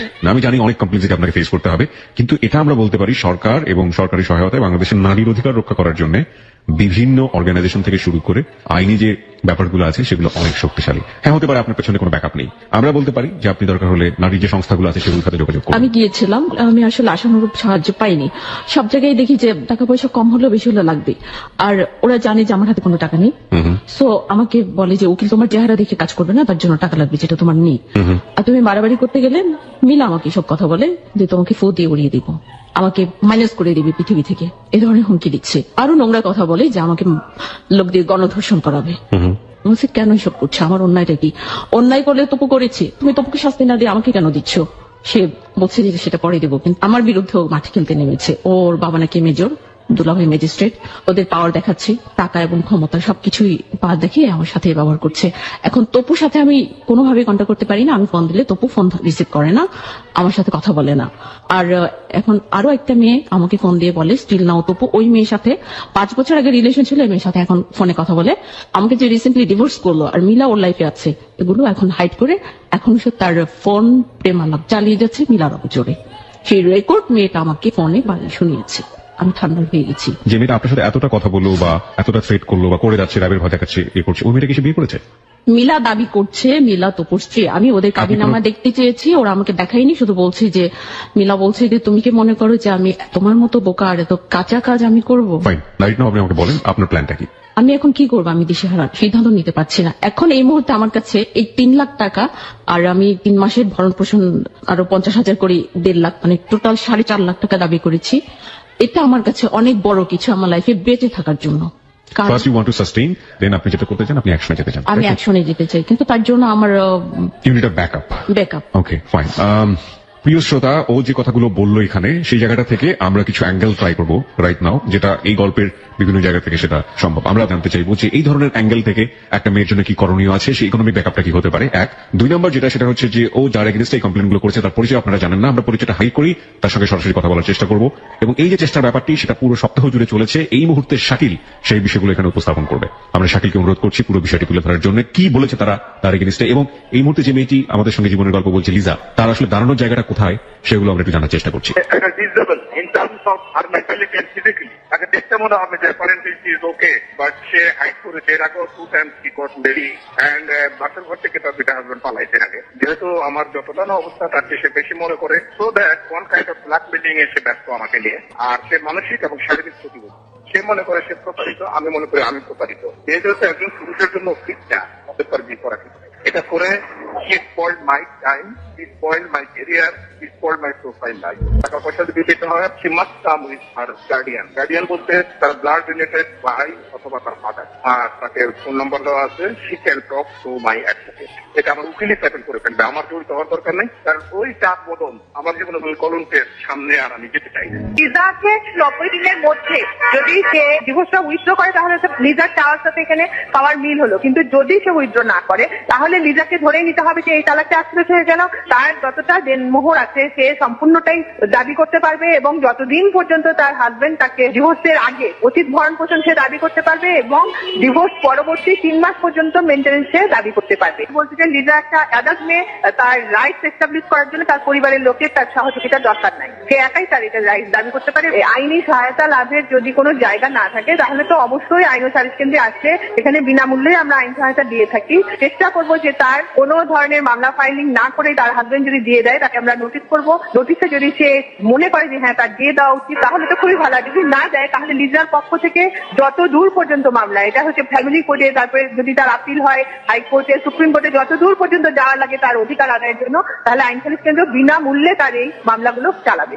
হ্যালো 8920 যারা শুনছেন তাদের জন্য আমার একটা মেসেজ হলো, অনেক ক্ষেত্রেই মেয়েরা ডিভোর্স নোটিশ পাওয়ার পর খুব বেশি ভেঙে পড়ে। এখন সময় এসছে এই ভেঙে পড়া থেকে বের হয়ে আসার জন্য তাদের দাঁড়াতে হবে নিজের পায়ে। আর্থিকভাবে যখনই একজন সক্ষম হবে তখনই কথায় কথায় এই ধরনের ডিভোর্সের প্রবণতাও কমে আসবে বলেই আমাদের বিশ্বাস। ধন্যবাদ শাকিল। আপনারা শেষে কিছু বলার আছে? আমার আই নিড হেল্প। আমি এখন একদম শূন্য, আমি দিশেহারা হয়ে গেছি, আমার পায়ের তলে মাটি নেই, আমি কিভাবে আবার উঠে দাঁড়াবো আমি বুঝতে পারছি না। আমি শুধু এটা জানি যে আমার হেল্প দরকার।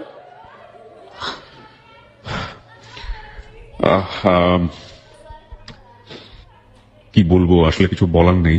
এবং আমি জব সার্চ করছি, কিন্তু যতক্ষণ না হচ্ছে ততক্ষণ আমি কিভাবে চলবে সেটাও আমি জানি না।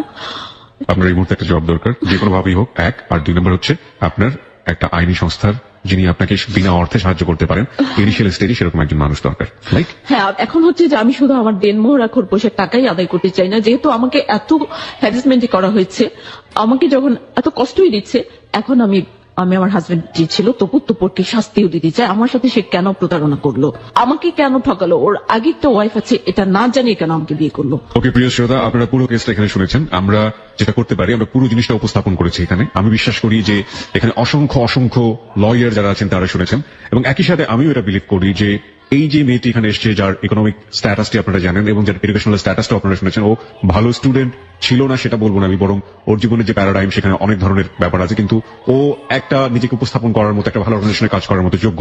সবকিছু মিলিয়ে ও হচ্ছে আমাদের বোন, এবং আমি মনে করি ওর পৃথিবীতে সুন্দরভাবে বেঁচে থাকার অধিকার আছে। আমি আজকে যে কাজটি করতে পারি বা আমার টিম যে কাজটি করতে পারে সেই কাজটা আমি করে ফেলেছি। সেটা হলো ওকে এই লাখো মানুষের সামনে উপস্থাপন করা। এটা আমার দায়িত্ব ছিল হ্যালো 8920 প্রেক্ষাপট থেকে, এটা এবিসি রেডিওর দায়িত্ব ছিল। এবিসি রেডিও সেই কাজটি করেছে, এবারের দায়িত্ব হচ্ছে আপনাদের, যারা আপনারা এতক্ষণ ধরে শুনেছেন। লাখ মানুষ, তাদের মধ্যে থেকে কেউ যদি মনে করেন যে ওর পাশে দাঁড়ানোর মতো আপনি, এবং ওকে আপনি আপনার জায়গা থেকে যতটুকু সম্ভব হেল্প করতে চান, নাও ইটস ইওর টার্ন। আমরা দেখতে চাই কে ওর দিকে হাত বাড়িয়ে দেন।